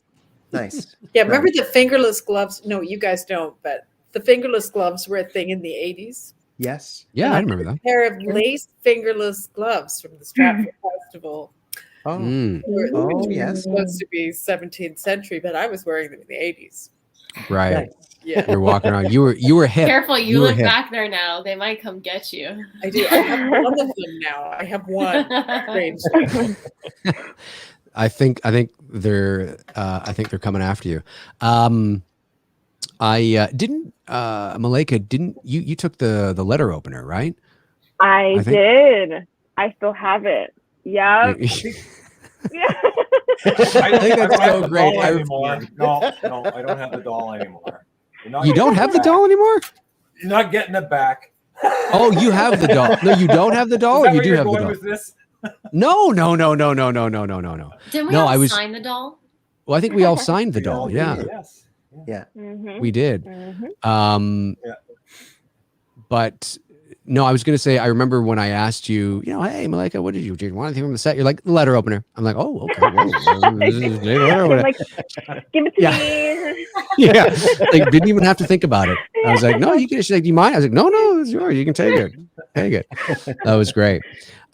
So a super chat comes in from Real Reveal. Hello, Hey, Real Reveal. Theo, yes. one of our associate producers, says, hey guys, I'm at work. Wish I could join. We'll watch the replay. Have a Merry Christmas, everyone, and all the best for the new year and all the best for 2022. I'm so proud of this film and to be a part of it. Yeah. Thank you, Theo. Really appreciate that very much. Yeah, Theo's been a great supporter, and he's based here in Canada. He is, yeah. Lives in the GTA, and just like he's been such a great supporter from jump, and it's just so thank you, man. Yeah, absolutely. Kevin Fishgall sends in $5. Thank you, Kevin. Says, guys, this is awesome. Merry Christmas, everyone. Merry Black Christmas to you too, Kevin. Thank you very much for that. Matthew Ferresi sends in a super chat, and he says, I got to get back to work. Just wanted to say thank you for all of you for making a worthy follow-up to a true classic. You knocked it out of the park. You brought Billy back. I'll be watching Black Christmas tonight after work. Amazing. Awesome. Thank you, Matthew. Appreciate that. And somebody named Chris Mero. Oh, God, why again? I don't know. Who's that? Says better. Not that guy. What? No, my last name. Better Lid Bruce? Better Lid Bruce? What is Better that? what? It's better. Yeah. Lid, Lid, lid, better, lid, like 3 separate words. Better Lid Oh gosh, Bruce. it's probably he calls haircuts lids. Oh. Okay, so he likes my haircut. He likes I your think he likes haircut. your haircut. Okay. Thank you. Okay. Thank you. All right. All right. Thank you. All right. I don't know that guy at all. I've been All rocking right. the fro for a little bit, for almost a year actually. Fro was And then, top par. yeah, Fro was I loved great. it. I have a picture of Bruce. He was over here a couple weeks ago when he still had the big fro, and he was like stressed or something. He's going through his hair like this. He's going back, and it was like right back, and it looked like he was driving a car and the wind was like throwing his hair back. So I just asked him to He was hold out his running hand really like fast. this, and I took it. Yes, exactly. I took a photo of it. I should totally post it. It was funny. The J Man's Movie Cave. Jason Nike sends in a super chat and says, "You are all incredibly talented, amazing movie." Thank you, Jason. Appreciate that. Fast Forwards 289 says, "Great work, everyone. I enjoyed what y'all brought to the movie, and I'm looking forward to more in the future. Hope you all have a Merry Christmas and a Happy New Year." Thank you, Fast Forwards 289. You as well. And Jace Bales, I think that's how you say your name. Yes, Brian? Oh, it looks like Greg has come in. He's in the chat there. Greg is in the chat. Oh, he's in the chat. Oh, I thought he was in here. I'm like, what? He is? I don't see him in the waiting room. Greg! Hey, Greg, how are you? Greg is in the chat. We miss Awesome. you. Yes, Hi, everyone. He says. That's all. he does. Awesome, Greg has Greg. the best Facebook posts. Oh, doesn't he? The best. Yeah. He's great. For those of you that may not know who are watching live or after the fact, that's Gregory Bennett, our DP, Director of Photography on It's Me, Billy. Yes, I think it's Jace Bales. I think I'm saying that right. Sends in $4.99. Thank you, Jace. Says, "Merry Christmas. Can't stay, but I'll check back later. I was wondering if the Blu-rays were still shipping out. I haven't received mine yet. Thanks, guys." Yes, the Blu-rays are still shipping out. We've shipped out quite a few already, but then now there's the holidays, so there's a bit of a lull, and then it'll pick up again after. So yes, you're gonna get it. You're gonna get it. We have them packaged up, and they just need to be shipped out. It's a process, so we really do appreciate your patience on it. Yes, you're definitely gonna get it, my man. And then the last one I see here, at least in this section, was Sean Sheridan says, "To Dave and the gang, Merry Christmas. Thanks for the movie." Thank you, Sean. Appreciate that. And then just trying to get all the super chats. If you have any questions for anybody in the chat room or in the stream, by all means, feel free to get them in, super chats or not. Just want to finish off the super chats. Harry Hagen sends in $5. Thank you, Harry. Says, "What's everyone's favorite or one of their favorite movies in general? Mine is Back to the Future, and my favorite horror besides Halloween might be Psycho 2. That's a good question. So we'll start with Brian. Brian, what's your favorite movie? Oh, jeez. I know it's a loaded question. It's a tough one to answer. Yeah. It is tough. Or what is a favorite of yours? How about just a movie you really like?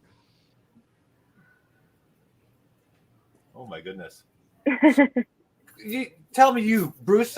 Let me go last, and I'll think. Okay, about it. it's like when you're at a restaurant and the waitress comes up like, "Can I take you?" You're like, you know what? Let the others order first. I still have to figure this out.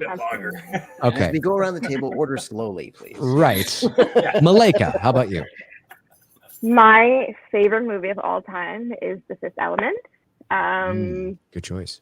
I'm obsessed with that film. I love sci-fi, and yeah, I just love all the actors in it. It's my favorite. I can watch it. I've watched it a million times. I love that it's on Netflix. I can talk all day about it, but I'll shut up. But yeah, I love that movie.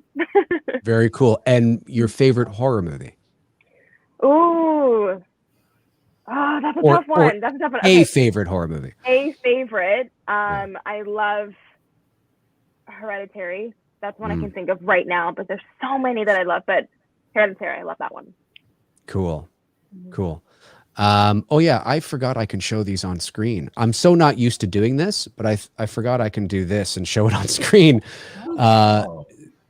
StreamYard allows you to do that, and this is my first time using it for this. So my apologies, I wasn't showing it on screen until now. My apologies. So anyway, thank you. Okay, so Hereditary, you said, right? Mm-hmm. One right now. Okay, Shelby, what about you? Favorite movie and favorite horror movie?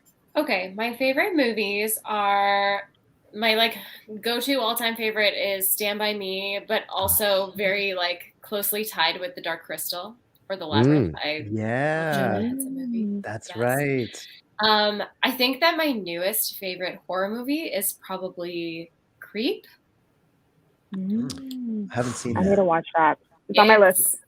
It's good. It's good. That's on Netflix, right? Is that on Netflix? One was on Netflix, and one Okay. I think I watched on Amazon Prime. Okay. All right. There's two, and Gotcha. actually they're both very good. Sometimes sequels can be a little dicey. These were both very good. Very good. Very cool. Okay. Very cool. Victoria. Yeah, I don't know. I don't have a favorite movie, but I will say we all know this. My favorite horror is the original Halloween. That is it. But you know what? I was You just made a lot of people very happy. I did. I know that. I consider them all. Yeah. But I will say that I watched Halloween 1 and 2 this year, and I loved Halloween 2. The original Halloween 2 from 1981? The original Halloween 2. The original. It's good. That's good. So, but I know both kind of are like very, similar, but I know the second one is kind of, I was really into it. But my favorite movie, like, I don't know, growing up, I loved Ferris Bueller's Day Off. I loved Grease. I love the Harry Potter films, and Crazy Stupid Love is always one of the ones that's just like my go-to. Right. I have too many, so I'm just gonna stop. But I like all those things. Cool. What about The Grinch? Oh gosh, The Grinch. Let's not start. The Grinch. Let's not- Let's start. Actually, Shelby did send like a really good Snapchat of her doing that scene we do, and she was like mumbling it in the background. I was just watching a movie. Blackmail. Could be used for that. Very booty blackmail. Okay. Release it. Yeah. Caro, what about you? I love a little obscure British film called Truly, Madly, Deeply. And I've heard of it. It has Alan Rickman in it. Yes. Those of you who are Alan Rickman fans. Yeah, And I have a feeling it might have been ripped off to make a later film called Ghost, where a woman loses the love of her life. Right. And she keeps seeing him. Mm. And it's so beautifully acted. It's a really great film. But I love The Shining because Yes. I saw it first with a group of friends, and we were pretty merry when we went in to see it, and I thought it was lame. I laughed all the way through it. The twins, I was just like, ha ha, this is so stupid. The blood running down the wall. I was like, and then my parents had a creepy house in the country, and I was there alone one night, and it came on TV, and I saw it maybe 5-6 years later. Mm. Oh my God, and it got me. And I loved that I had dismissed it and seen through all the tropes and just, not bought into it. And then later, completely been captivated by it, been terrified by it. Right. And I just find that really interesting, because going the other way is sort of what you would expect, but Right. To actually like be able to suspend disbelief and there are some pretty big scenery chewing performances in that. Mm-hmm. And but it all depended on the circumstances, and it worked so well. Like, it was so freaking scary. Yeah. And a recent one, it's not really a horror movie, but The Lake House. Yeah. That's a scary movie. The Lake House. Very new. The Night House, you mean? Is it? Is it the? I thought it was Did you called mean- Lake House. Is it the one? Netflix? Is it with? It might be on Netflix. It's is- with Is it with Rebecca Hall? yes. That's the Night House. Is it the Night House? Yeah, I The thought Night the House. Oh, sorry. Okay. Yeah, The Night House. Yes, Yeah, it The Night is House was very Chicago. good. Yeah, it's a psychological thriller. Yes. Yeah. Like I Yeah, thought the I'm Lake almost House done. was supposed to be romantic. That's Yeah, what I that's was with Keanu Reeves and Sandra Bullock, I think. I was Isn't it? like, I've seen that. It was like it's Oh, terrifying. Yeah, I was like, The house was on a lake, though. Yes, it was. Yeah, yeah, yeah. I thought the same. I thought, well, I guess Keanu Reeves. I guess it could have been terrifying. I don't know if that was. No, I no, wonder no, you no. were It all was kind of politely looking at me like, The Night House. Yeah, it's called The Night House. Night Yeah, House. yeah, yeah. I just watched it a couple of weeks ago too. It was really good. And apparently, her film that she made as a director, Mhm. Passing, is supposed to be unbelievable. Very cool. I'm gonna check that out. Yeah, I Very wanna see cool. All right, Brian, are you ready to order now, or? Yeah. I think I'll have something old fashioned. No, actually, I was thinking about it, and I think The Exorcist. And because I saw it in the theater when it came out, and it was Right. There was a big to do about it, and it was horrifying in a religious Yeah. kind of way. Right. Yeah. That, especially for its time, now audiences are so desensitized, and religion is still very much a thing, of course, but it doesn't have the hold that I think it had certainly back then, and people were petrified of that. I mean, it was nobody'd seen anything like it before, and if you were very religious watching that movie, it would scare the bejesus out of you. Oh yeah, and I was younger, but I really don't. I guess I really don't like horror movies. To be truthful, I never really watched them. I mean, I sort of see them, and then when they started getting into this more of the slashing and just it's all gore and blood, I said, shit, I don't want to watch that. Right. But that's why I did like the Black Christmas original one. I did find some of the characters a little over the top, like the house mother, the boozy house mother. Yeah. The house mother. Yeah. And it was, it had that little eccentric kind of vibe to it a little bit. Sure. Yeah. It wasn't very, anyways. So I prefer like the way we did with the mood and and there was no gore. There was absolutely, we had a bloody bed. That was it. Yeah. And yet it was, it was well done. Appreciate that. Thanks for picking me. Yeah. Well, thanks for sending in a tremendous audition. And we kid you not, when we saw your audition, we sat here and we were watching it on my screen, and we were like, we've got to get this guy. Like, I mean, we've got to, I don't care what we do. We've got to get this guy. It wasn't just your, I mean, yes, we liked your look. We liked the fact that you had the long silver hair, and at the time you had that long beard. And we thought to ourselves, and the way that you presented yourself in the audition was sort of, messy and unkept, and you had this thing. And we thought, well, it's perfect, because if, we thought to ourselves, where would Billy be 50 years later? In 1974, he would have been what, maybe 23, 24, something like that. So he would be about your age now in real time. And we thought, if he was like that then, and he never got the help that he needed, where would his mental decay be now?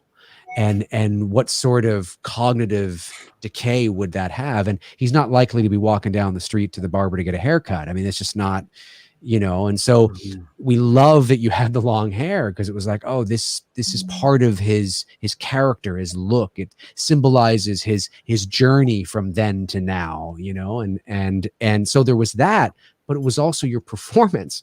It was great. You were tremendous. So yeah, you're Billy now. I mean, in a good way. That's what your wife says. I put on a plaid shirt, and she goes, Billy.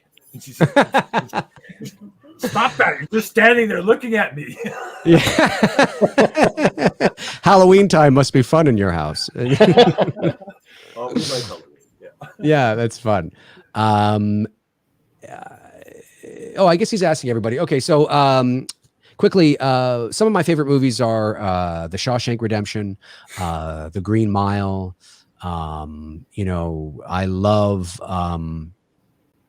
Rear Window, Alfred Hitchcock's Rear Window. Whatever Happened to Baby Jane with Betty Davis and Joan Crawford.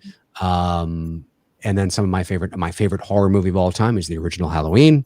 I love Black Christmas and The Exorcist and The Shining. I absolutely adore as well, and things like that. So, Bruce, what about you? Oh, and It's Me, Billy. Some movie called It's Me, Billy. Yeah, of course that ranks at the top. Yeah, that ranks at number one. Bruce? Yeah. You know, I always have a really difficult time with this question, like for real, because there's so many movies I love. Okay, so anyway, on to the yeah. But I'll say, like, you know, one of my go-tos that I think a lot of people know is Training Day. I just love how gangster it is, and it's just straight up. It just Denzel's performance is just incredible, just what he does. Anyway, and then I don't know, for favorite horror movie, Hereditary as well is one that comes to mind as well. Yeah. There's a lot that I like, but even the original Saw, really like that one, and the original Conjuring. Those would probably be some of the top three that I can think of that come to mind right away. Gotcha. Sweet Tea, one of my regular viewers. I always, whenever she sends in a super chat, I always say the tea is sweet tonight. The tea is sweet tonight. Sweet Tea sends in $10 and says, for the channel, my friends, be safe too. Great job. Merry Christmas, my friends. Well, thank you very much, Sweet Tea, and Merry Christmas to you as well. Thank you very much. And then we have Cody Snyder says, would someone answer that? Oh, the phone. I see. I was like, what? You all did a kick-ass job. Merry Christmas to you all. Love you, Dave and Bruce. I'm assuming that's what that means. Maybe it doesn't. Maybe it's Diana and Bob. And who the hell are Diana and Bob? I don't know. But thank you, Cody. Thank you, Cody. Appreciate that. Oliver Mercer. Hey, Oliver, how you doing, man? Sends in £5 and says, excellent work, guys. Merry Christmas. Do you all have a favorite Christmas memory? If so, what may that be? That's a good question. This one I can answer much easier. I think I would just say this. I don't think there's a specific memory, but I think if you're lucky enough, because not everybody is, as we know, and if you celebrate Christmas, because not everybody does, but I was lucky enough, even though I came from a broken home, my parents divorced when I was about 4, I had very positive memories of Christmas. And I think it's just the season, just the holiday, the vibe, and there's nothing like, if you believe in Santa Claus, going to bed when you're like 6 years old and you're lying there and you're like, this is amazing. You know, like he's coming tonight. Like, this is the night he's coming, you know? And like, just the magic, that childhood magic that is there is you know, when you become an adult, it's not, you know, if you have kids, you live vicariously through your children. But I would say it's just sort of the overall season. But I do remember this. My sister tells me this. My older sister, obviously. She was my older sister. She's 15 years older than me. So her and my mother were putting out the gifts while I was in bed. And of course, I had wanted to put out cookies for Santa Claus and a glass of milk and a couple of carrots for Rudolph.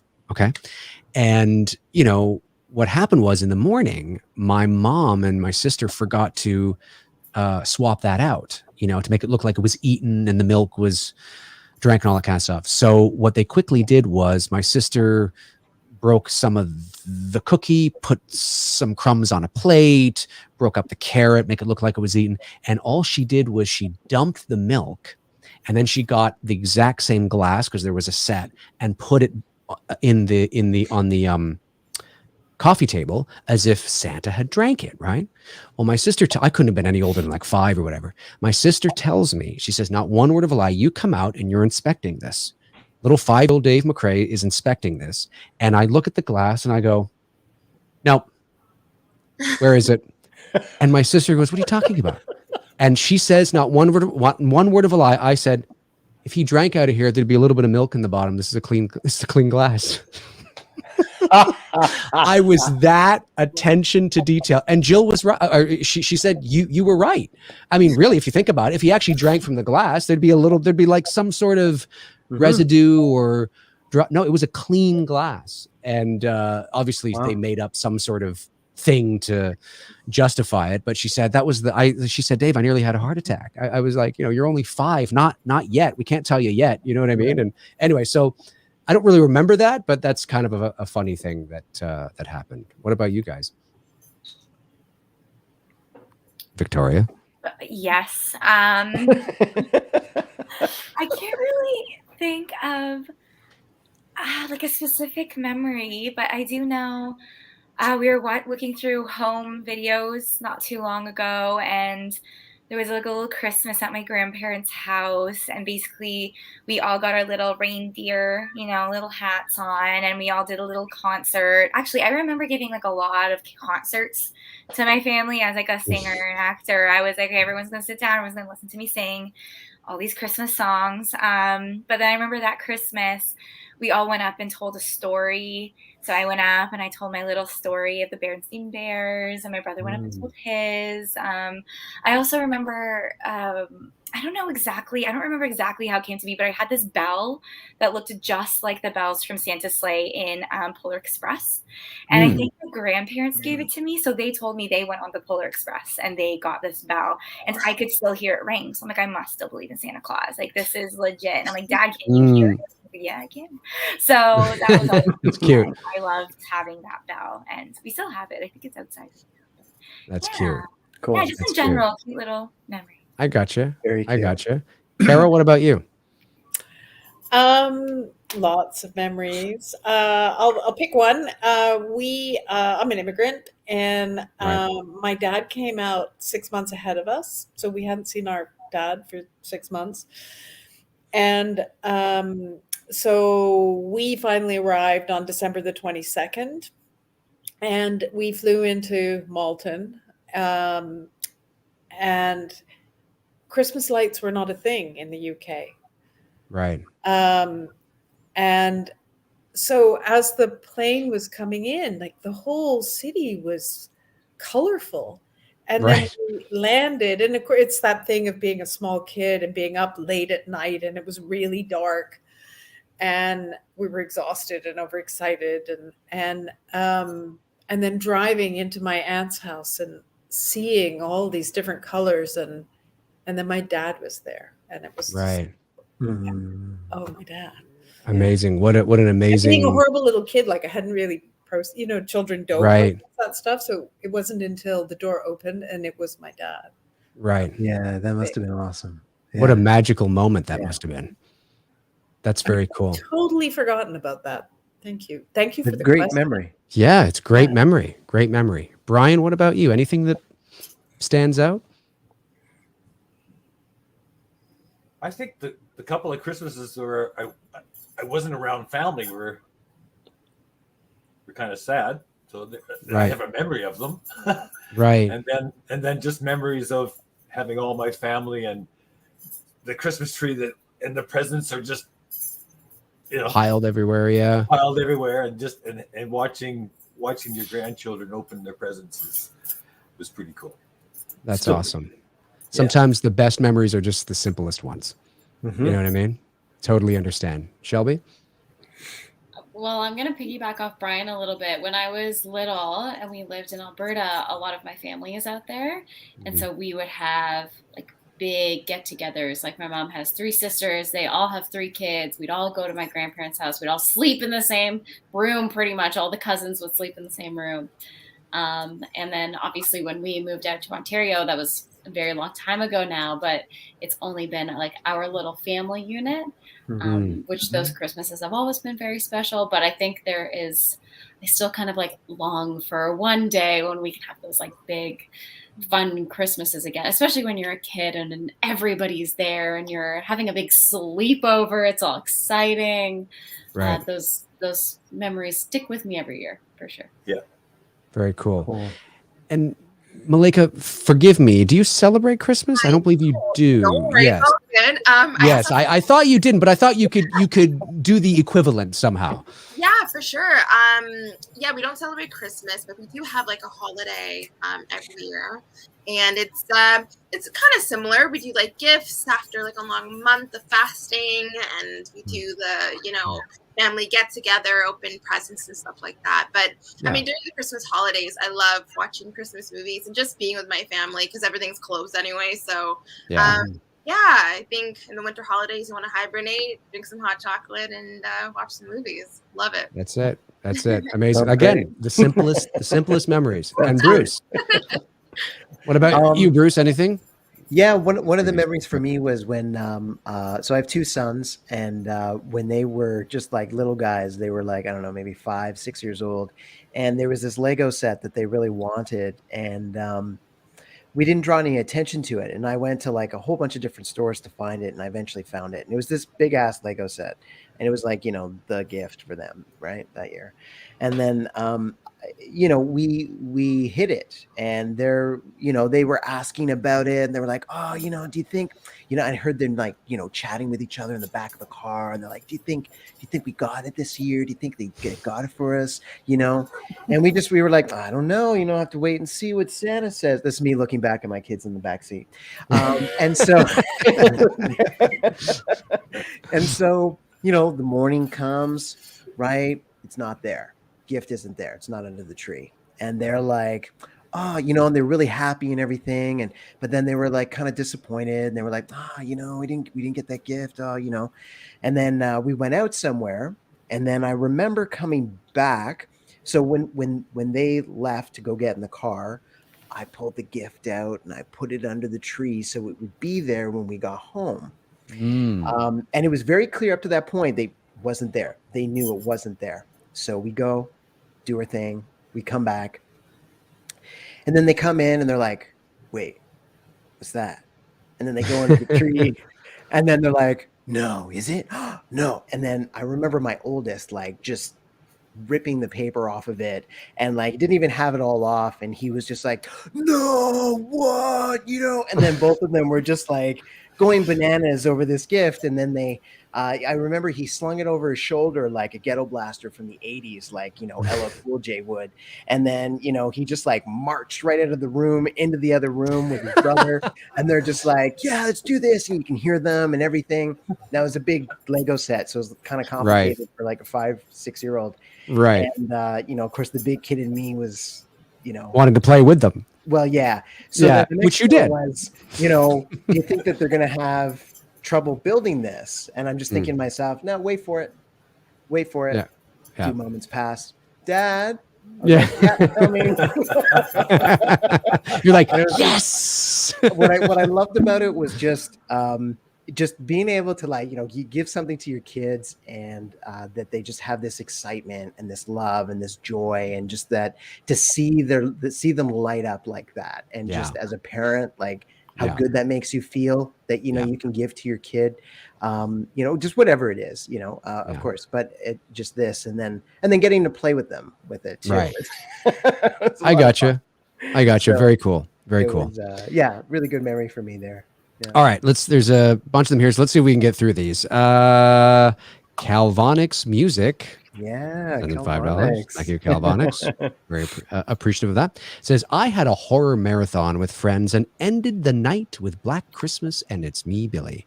They were amazed. Great job. The film is dark and lit. I like that. I like that saying. Thank you, buddy. Really, really appreciate that very much. Thank you. So glad you enjoyed it. Big supporter.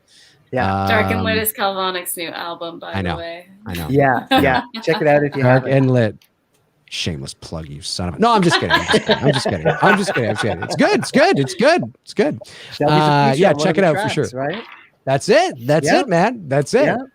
No, check it out for sure. Let me see here. So Happy Sanjo sends in $5. Says, Dave and Bruce, what were you guys looking for during auditions? Did any audition for a role? Did anyone audition for a role and end up with a different one or anything like that? The second part of your question, no. The first part of your question, we were looking for, well, I mean, we were just looking for, when it comes to the the role of Sam. We were looking for somebody who had ideally resembled, that could be believable as the granddaughter of Olivia Hussey's character. So it didn't have to look exactly like her, but you could look at her and go, yeah, I totally believe there's a lineage there. And when we saw Victoria's headshot that came in, we thought, oh my goodness. I pulled Bruce aside and I said, Victoria looks, yeah, that's exactly what. And there was a lot of people that looked similar, or that kind of thing. But ultimately, it was Victoria's audition that stood out the most. So, we just ultimately were looking for actors who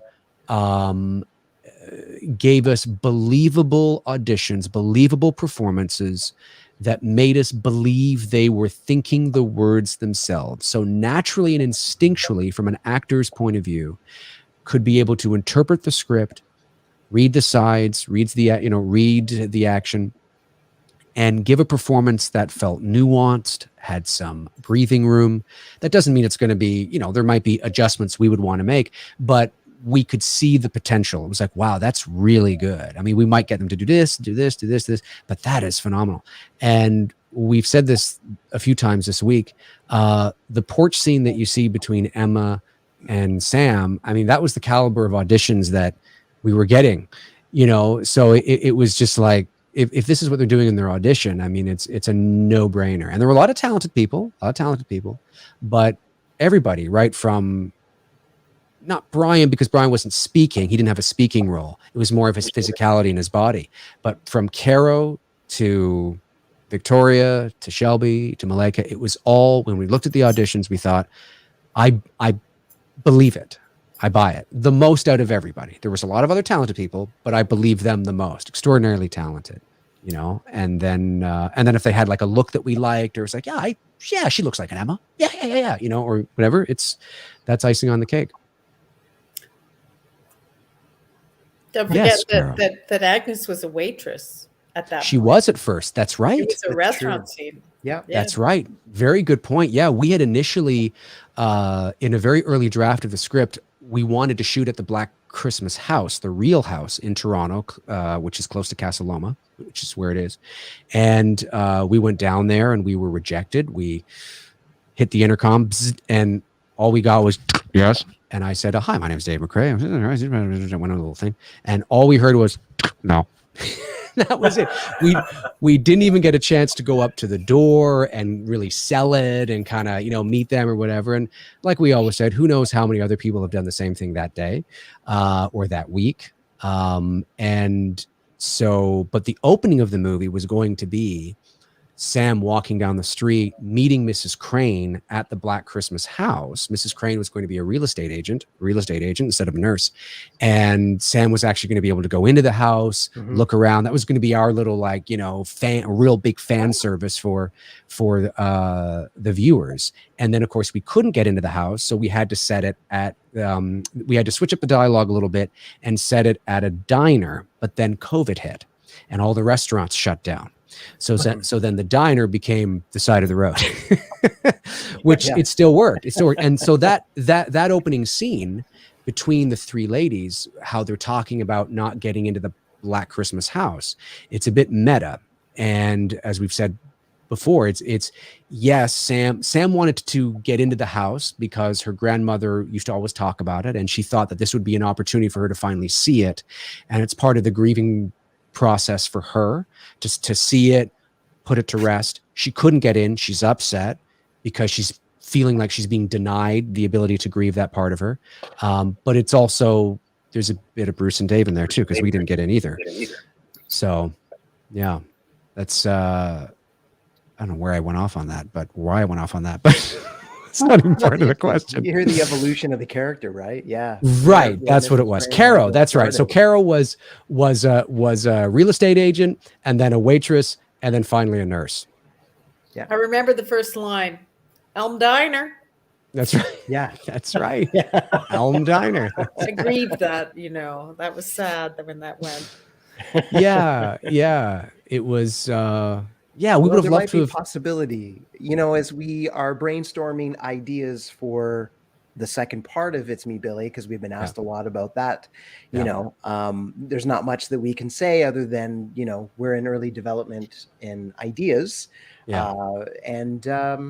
You know, there's a lot of thought being given to your character and Bryan's character, of course. So For sure. I'll leave it at that. Absolutely. Absolutely. I went back to Calvonics. Hang on a sec here. What is this? Booster seat. Where is your key grip? Our key grip? Nas? Probably working on some shoot. Probably, yeah. Yeah, Probably. shout out to Nas. Nas is Yep. great. Probably working on some shoot. That was Greg. like Greg. Probably still working. There's Greg. Hey, Greg. Shout out to Greg. Yeah, again, Greg did a fantastic job. And Yeah. you know, again, him and Nikita, the amount of work and time and effort that they put into planning the lighting plots, and like, especially like the oneer, coming back to that, like Yeah. the amount of work, time, and attention that they spent crafting that, and just every detail being crafted. You know, I know as directors, Dave and I wanted to give the crew the breathing room too, to just craft every shot, and because it was as much a portfolio piece for them as it is for us, and everybody that's involved. I think that's fair to say. You know,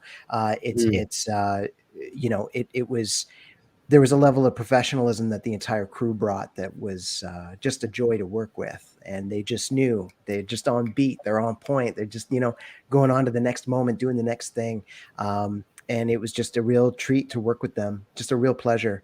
And, you know, and great job, Greg.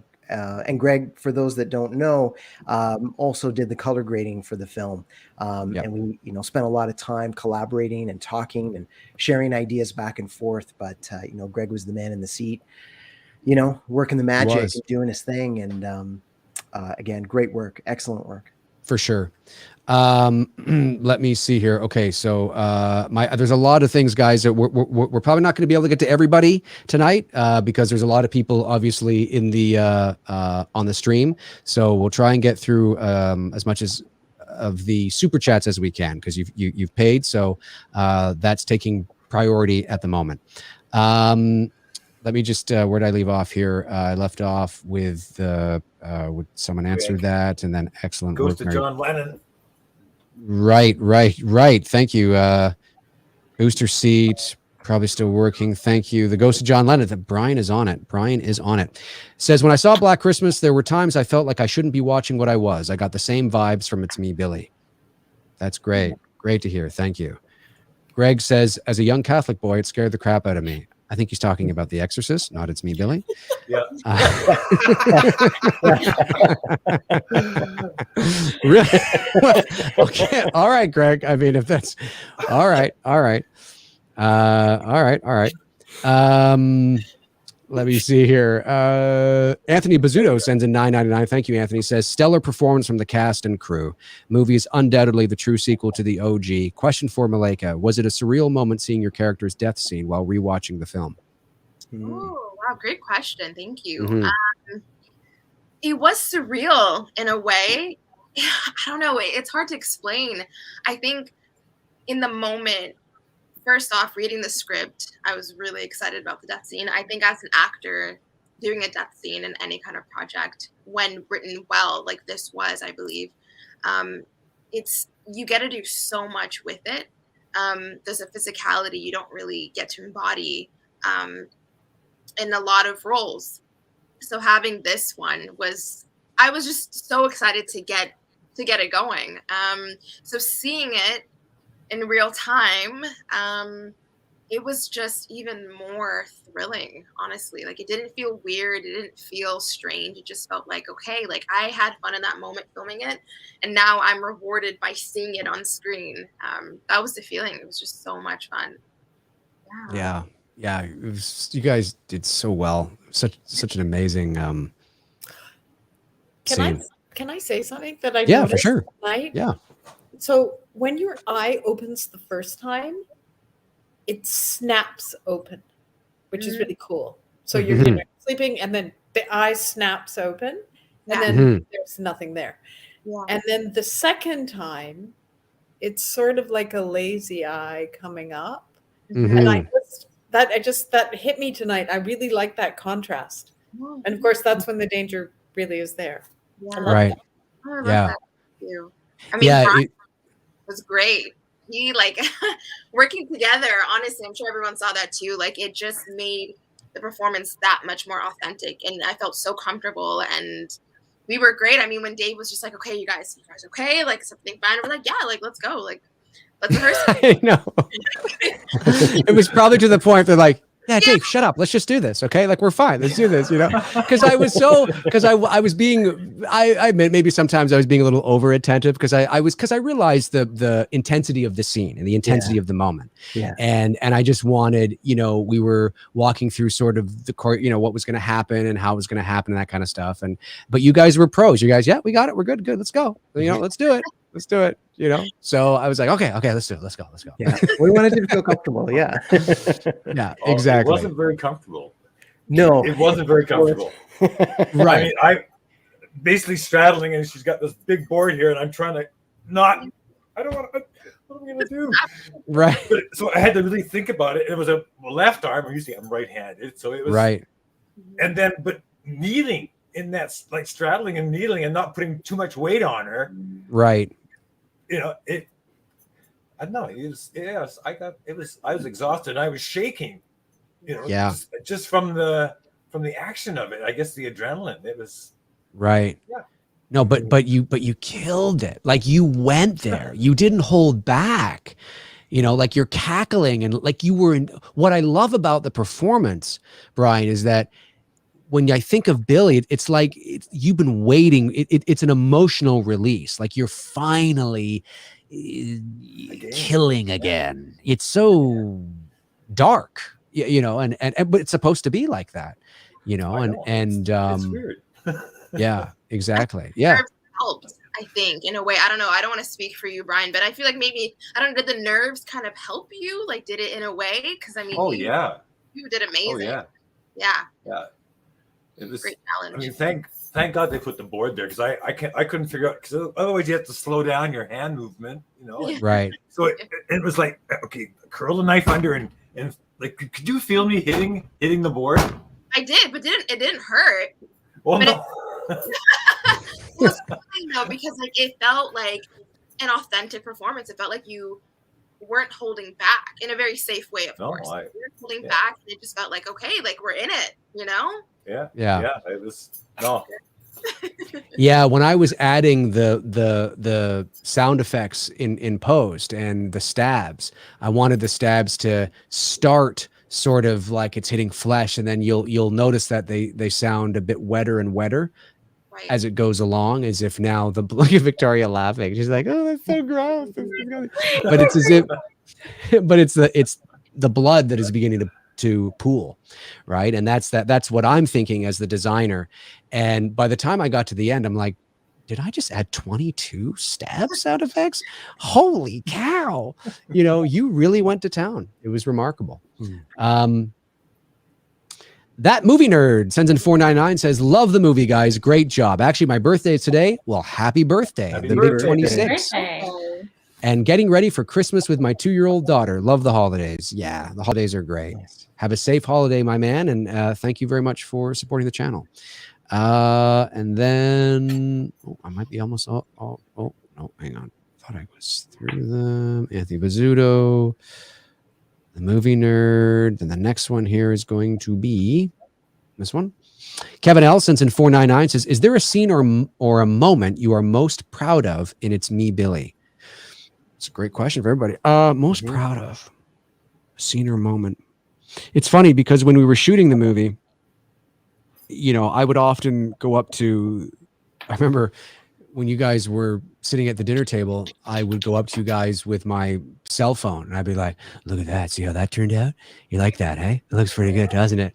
You know, and because I was so thrilled, you know, Greg, I don't know if he's still in the room, but he'd be able to vouch for this, is that like every shot we had a new favorite shot, you know, or a new favorite moment. And it was just turning out so well. And so a favorite moment that I'm most proud of, you know, I mean, maybe the whole movie as a whole, I think I am extraordinarily proud of. Yeah. But I would say that maybe what we were just talking about was Justine's death. You know, we really wanted it to feel, if you were disturbed by it, if you were uncomfortable, good, because that was the point.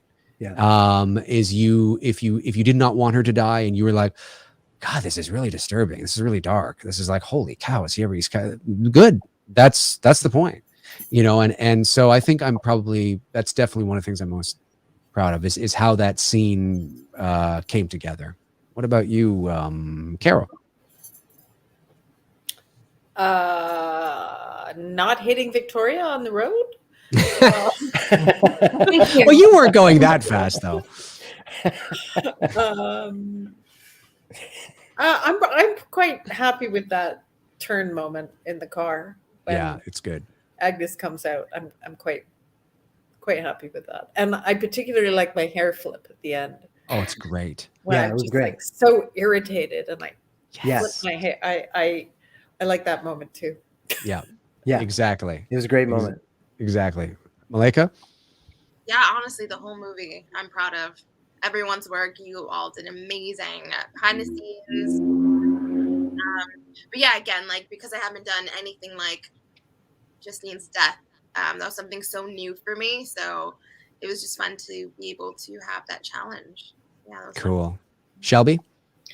My death scene was not as dramatic. Technically, it wasn't a death scene. It was just a dead scene. But I Okay, think Nancy that Drew.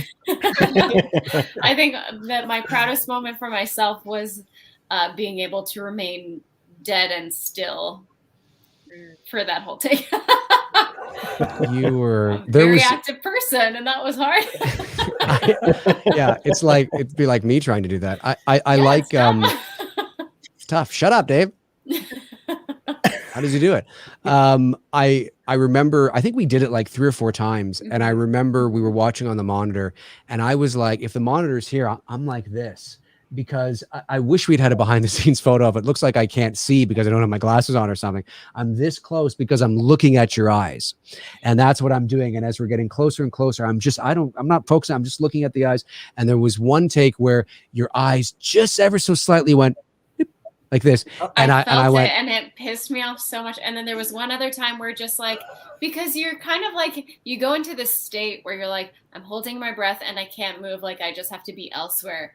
But then as my brain starts to wander, you know, I'm a fairly imaginative person, I'm like, my eyes are doing this, and I'm like, you're dead. Damn it. Open your eyes. Yeah. You need to stay still. So that was challenging. But. Yeah, but it was the last take that you nailed it, and it was the last take that we used. Yeah, for sure. Victoria? Gosh, I don't know. Like you guys said, in general, the whole movie, like just the feedback we received from everybody and the people who reached out and everything, just saying how they genuinely feel that this is the sequel that they never got to Black Christmas. Like there really comes a sense of pride with that. Yeah. And then all my friends and family who saw it, it was just like, you know, it was just, in general, it was just so nice to just have that pride and to be welcomed into the horror community that I didn't really know was a thing until now. It's, you know, it's just been really great. A scene, I don't know. Like, I know that we filmed the Justine death scene 3 times, I believe. And I do remember we filmed it twice and then cut. And then I popped out of it and I was like, talking to Shelby, talking to Malaika. And then we were like, no, we have to film it again. So I think I'm just proud of that moment, like having to go back into that really quickly after already doing 2 really emotional scenes, which are very draining. Being able to do that 3 times, I'm like, okay. Well, you want to know why we did it 3 times? It was nothing to do with your performance. Your performance was bang on each time. I could have used, in terms of your performance, I could have used take 1, 2, or 3. Yeah. But we did it 3 times, and the reason was because our key grip, Naz, after the 2nd take, he comes over to me and he pulls down his mask a little bit and he goes, "You can see Malaika breathing." And I went, "She's breathing?" I said, you can see, because she's there, and you can, because of the lights, right? And you can see the lights on her going like this, up and down a little bit, you know? And I went, so I think I asked Greg to roll it back, and we went to the monitor and we're looking, and sure enough, you could see it. Now it gets lost sort of in the commotion when you arrive and you kneel down and you're crying and you don't really, you know, not really paying attention to it. But as you're coming up, you can definitely see the breathing. So that's when I went over to you, Victoria, and I was like, I'm really sorry. Do you think you have one more in you? Just one? Got it? And you're like, that was when okay, Shelby brought me, like, I don't know, a hot chocolate, and I'm sitting there with or like a tea, and I'm like popped. I'm like, oh, that's over. We can move on. And then Dave's like, oh, we're gonna have to do it one more time. I'm like, Malaika. You know, it's funny because it didn't even dawn on us to say to Malaika to, you know, maybe hold your breath or what. It didn't, because we were, but shout out to Nas, man. You know, that's what you get when you're dealing with a professional crew. They have their eyes on everything as well. And they picked up on that big time. And sure enough, when you watch it back, I look and I'm like, yep, she's breathing. Did you really use funny. the third take? I used the yes. Yeah. The third take. Yeah. I used the third take, but with movie magic, there's a moment, because your performance was so consistent, there was a bit of audio. There was some sort of thing that you did that I just liked better in the third take. Or in the second take than in the third take. It was some sort of like some sort of thing that just wasn't there in the third. So I took that from the second one and I put it underneath in the actual take. But because your head is down, you don't see your mouth, and it's just there is actually audio from a different take in there. Yeah, help to intensify the I was like, performance. Dave, second take, and you're like, we're gonna see. I'm like, no, Dave, Bruce. Take. There's a little bit of there's a little bit of audio from the second take, but the visual, what you see is the third take. Yeah. Yeah, it was amazing. Yeah, that part. Bryan, a moment for you that you're most proud of, or that stands out for you. It can be about you, or it can be about something else. Well, I think I said before that my favorite scene, I was wrong. My favorite scene was actually when Sam was running down after seeing Malaika, and then running down the stairs. Right. I was downstairs and I watched her come down, and it was like it got me all emotional. It was so like, oh my God, this is terrifying. It gave me chills and everything. So it was, to me, that was the scene. Yeah, I remember you saying that. Yeah. Very cool. Very cool. Very cool. Bruce? Yeah, definitely. I agree with everybody. Just the overall achievement, like just thinking, you know, with producer, production manager, director hat on, you know what I mean? All the hats. I'm really proud of the film and literally every aspect of it, and everything that was achieved.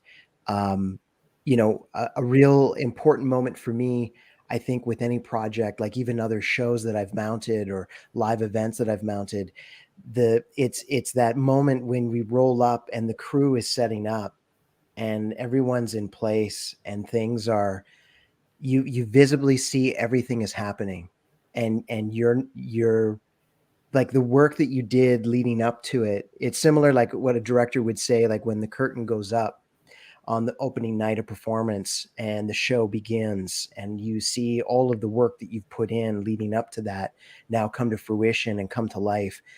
For me, as a director, like, of course the job's not done, you're really just getting started, but just that moment to see it becomes so Surreal for me. Yeah. And just now it's okay. Now it's coming to life. Now it's crafting the moments. This is the moment that we've been waiting for all this time, and every scene. So for me, that was that's the part that stands out to me, because if I was to talk about anything else, I would be talking about all the scenes, like literally, like I agree with you all.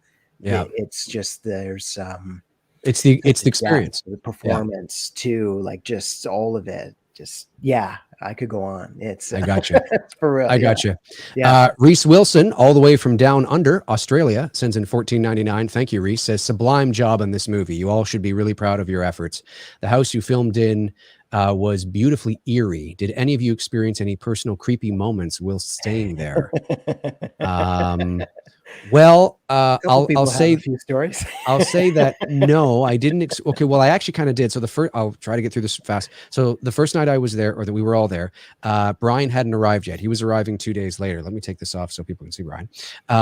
And I was staying in the room that Bryan eventually was in, and it's a big home. I mean, it's a mansion, and there are these little buttons on the walls in some of the rooms, and I didn't know what they were. Well, they're actually for the years ago, they were for the staff, and you would hit that button and there'd be like a little bzzz in the kitchen, and they would come and serve you or what have you. And I didn't know what it was, so I hit it. I was in the room, everybody's going to bed, it's 1 o'clock in the morning, and I'm like, bzz, I hit this, and I'm like, bzz, oh, I guess that's what that is. Okay, whatever. And then I had forgot something downstairs. So everybody else is in their bed and in their rooms. And so I sneak out in my boxers. I'm like, well, nobody's going to come out. I'll just quickly do this. Nobody's going to come out. So I'm in like my t-shirt, my boxers, and I go to the top of the stairs, the main stairs, the big staircase. I go to the top and I come down to the landing. So there's the big bay window behind me. I come down the landing, and Greg, our DP, is standing at the bottom, cascading with light, with his jacket on, and he's looking at me like this, and I'm like, Jesus Christ, I'm like, what is going on? And he's like, I thought I heard a bzzz, and I was coming out, I thought somebody was knocking at the door. He thought one of the crew members, because some of our crew stayed in Carlton Place, and I thought somebody was there and coming in, and I was like, no, that was me, Greg. And I'm there in my boxers, and I'm standing there, and he's there with a jacket on. Scared the heck out of me. And Shelby freaked the hell out of me on one of the stairs. I was jittery. I think after that night, I was like on edge when I'd come around a corner and somebody would bump into me. It was kind of crazy. So there was that, but nothing creepy or eerie in terms of like any paranormal stuff or anything like that. But there was the thing that they say I didn't tell them until we got to the house, but I'm pretty sure I did when we got the house. But Lies. No. No, I think we told them the first night we were there. I thought I said. Now Caro's going to come in and defend them. I know it. I thought I had said it during a Zoom call or something, or at some point. Okay, so for those of you that don't know, this house in Almont, Ontario, Canada. It's about 20 minutes outside of Ottawa, which is the nation's capital here. And there is a home there. And in 2016, there was an older gentleman. I believe he was a local counselor, if I'm not mistaken, in the area. Retired teacher and now a local counselor. A retired teacher, and at that time a local counselor. Okay, and he lived in the house. It was his house, and unfortunately, his daughter's boyfriend came to the house. His daughter was there as well, and shot him, murdered him, killed him, shot his daughter. I think his daughter survived, if I'm not mistaken, but turned the gun on himself, shot himself, and killed himself in that house. So it was a murder-suicide in that house in 2016, so only 4 years prior to this. And I read this online, and John, the owner of the house, made us aware of it because he wanted us to be aware of it before we decided to go ahead and shoot there and all that. And we looked at each other. Sorry. What? You made us aware. Yes, us. Want to make us aware. Can we just iron this out once and for all? Because I looked it up. When you gave me the address, I'm like, this is familiar. Right. Because I lived at that point in Ottawa. And then I look it up and I'm like, is that the house? It's like, it is the house. And then when I got on set, I'm like, have you told them? I said to you and Bruce, and you were like, yeah, they know. When did you find out? I'm almost. I think it was Malaika and I were in her deathbed. Shelby was D1, D2. Where are we? There. I can't remember. I don't know. Because I don't. What was I doing? You texted me. I texted you because I was freaking out. And then Dave just casually said it in passing. Like, it wasn't even like he was like, oh, by the way, this happened. He's like, yeah, because the murder-suicide probably happened like downstairs. And then and I were kind of like, what? Come again? The what? The the reason I said it so casually was because I had thought I had told you already. Or you just That's why didn't I was want so to half-ass hear it. about it. Or you were just keeping it from us and No. didn't want to speak about it in LA. No. It's kind of a big No, thing to it was in forget, LA. don't you think? Yes, Yeah. but I could have in all fairness, we had a lot going on our plate. But I will say that I genuinely, sincerely thought I had told you guys already. And I was just as surprised as you when you were like, you didn't tell us that. And I was like, I didn't tell you that? And you're like, no, like, I thought I told you that. It comes from a place of a place of sincerity, I should say. And I really thought I had told you guys. And Shelby's like, what? I just totally see how you could be making a movie about a homicidal maniac and then you just forget to tell the cast that they're sleeping in a house in which there has recently been a homicide. I can see that. And then I we're know. like shooting at the front door, and the three of us are like, "Do you think that's the door? Do you think that's the one? That would be like the front door, right? That's probably the door." Hole. Yeah. In the dining room window, there was a hole. And I was like, was that No, it? I don't think that would, because the owners would have had all that replaced. Yeah. Yeah, So I but don't it doesn't know. matter at this point. We're I like, know at "That's that it. point That's your the mind door gets hole. going, right? He died in this room. This very I room." could have sworn I told you, and I didn't, and I will own it. I will own it right now. I will own it, but I could have sworn I told you. I could have Just- it sworn I wasn't told. the That's why I first had the date. reaction I did. Sorry, Victoria? Yeah. Right. And that's why I had the reaction I did. Yeah. And Malaika and Shelby. Oh, I know. Oh, I know. Let's just put it this way. I'll never forget anything ever again. That's never gonna happen. Lesson learned. Lesson As my learned. sweater would say, Dave. Yeah. Touche. Okay, so Michael Thorne sends in $5. Says, glad you all enjoyed my fan poster on Instagram. Thanks for letting me help promote this amazing fan film. Thank you, Mike. Yeah, I did see that. That's right. We did share that. Thank you, buddy. Really appreciate that. And then looks like I think I've got all the super chats now. Have I got them all? I think I did. Okay, so we're closing on 2.5 hours. So I think we'll leave it there. I think that's a good mark to leave it at. It is closing on 10 o'clock p.m. Eastern Standard Time here, and I think this is a good spot to let it go, because you guys have been incredibly patient and professional and amazing, like you always are. And any last things you'd like to say before we end the stream at all? Bryan, the man himself. Any last things you'd like to say? Well, the dramatic pause. I'm thinking about. Yeah, we need to do this soon. I'm getting tired. He wants of to my get hair. back. He wants to get me. So let's do it. Shelby. I just want to say thank you to everybody for checking out the movie, and thank you to all of you, because you have been such an amazing experience to be partnered with all of you. I love you all. And thank you to everyone who watched. Yeah. There we go. Perfect. And I should also say that no, I forgot what I was going to say now. See, maybe that's how it happened. I got to tell those girls that. What was I going to tell them? That sounds about right. It's not important. I don't know what it early was. onset of dementia, Dave. That's what it is. Well, over 40 now. That's what it starts. Victoria, any last things you want to say? Well, I did say a comment. They said either Dave or Victoria is lying here. So my last comment is yeah. And neither of us also, are lying. Neither of us are lying. We're both telling the truth, except I'm mostly telling the truth. Dave's version of the truth is his own. No, yeah, that's our not version of the true. truth is actually the truth. So. Exactly. We're taking this to the people's court. And also thank you to everyone who keeps supporting It's Me, Derry.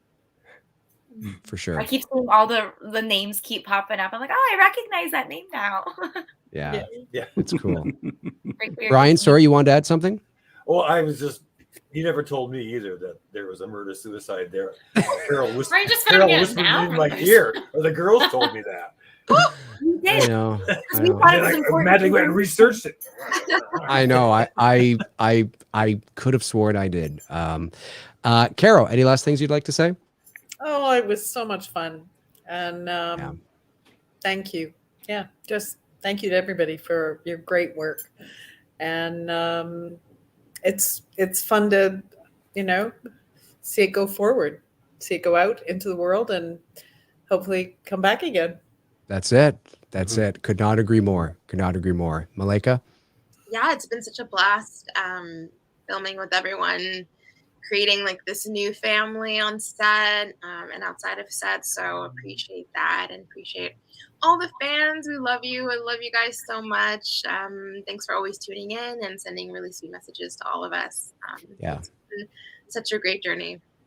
For sure. For sure. And I'll just say that, thank you so much to everybody that supported the film. Without you, we wouldn't have been able to do it.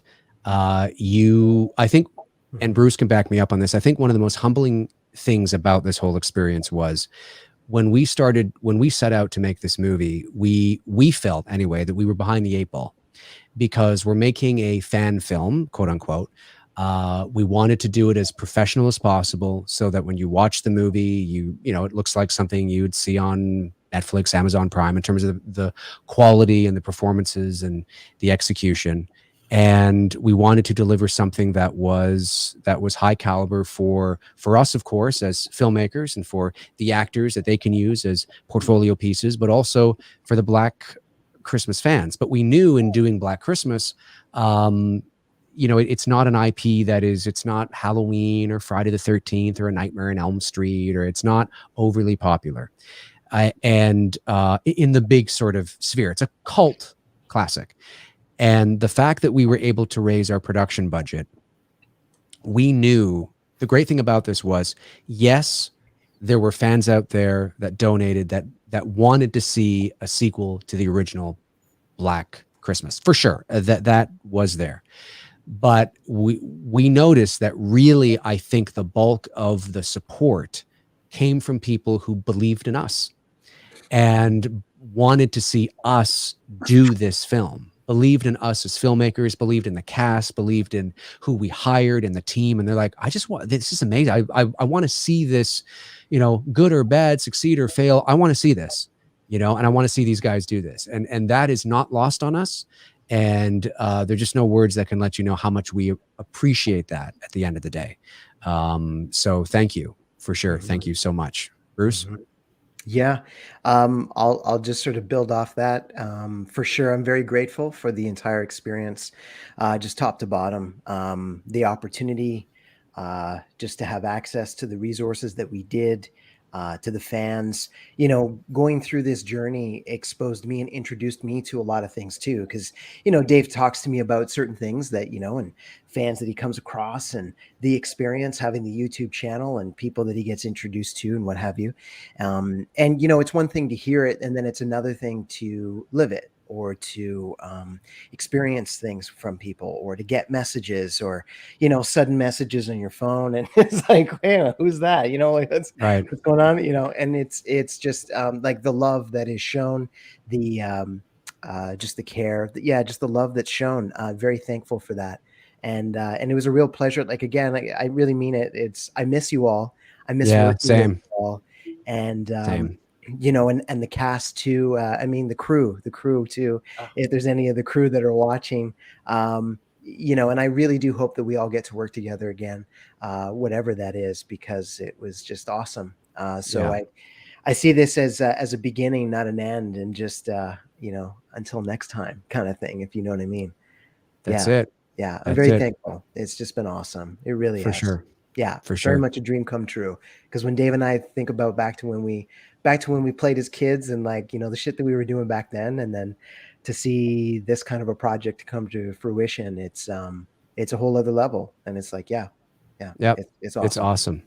It's awesome. Thanks to my great moderators, of course, Frank Riker, Tabitha Short, Darren Sands, and Chris Baber for doing what you guys do. You are amazing, keeping the chat room flowing. Really, really, really appreciate it. And thank you to all of you taking time out of your holiday to sit with us tonight and share the movie with some of the viewers out there who doing a watch along. This has been really, really cool.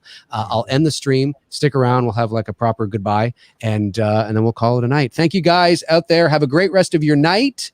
Have a great Merry Christmas and Happy Festivus and whatever you celebrate this time of year. Whatever it is, have a wonderful holiday, and we will talk to you soon. All right, that's going to do it for us. Take care, guys. Bye for now, everyone. See you. See ya. Thanks, Sue.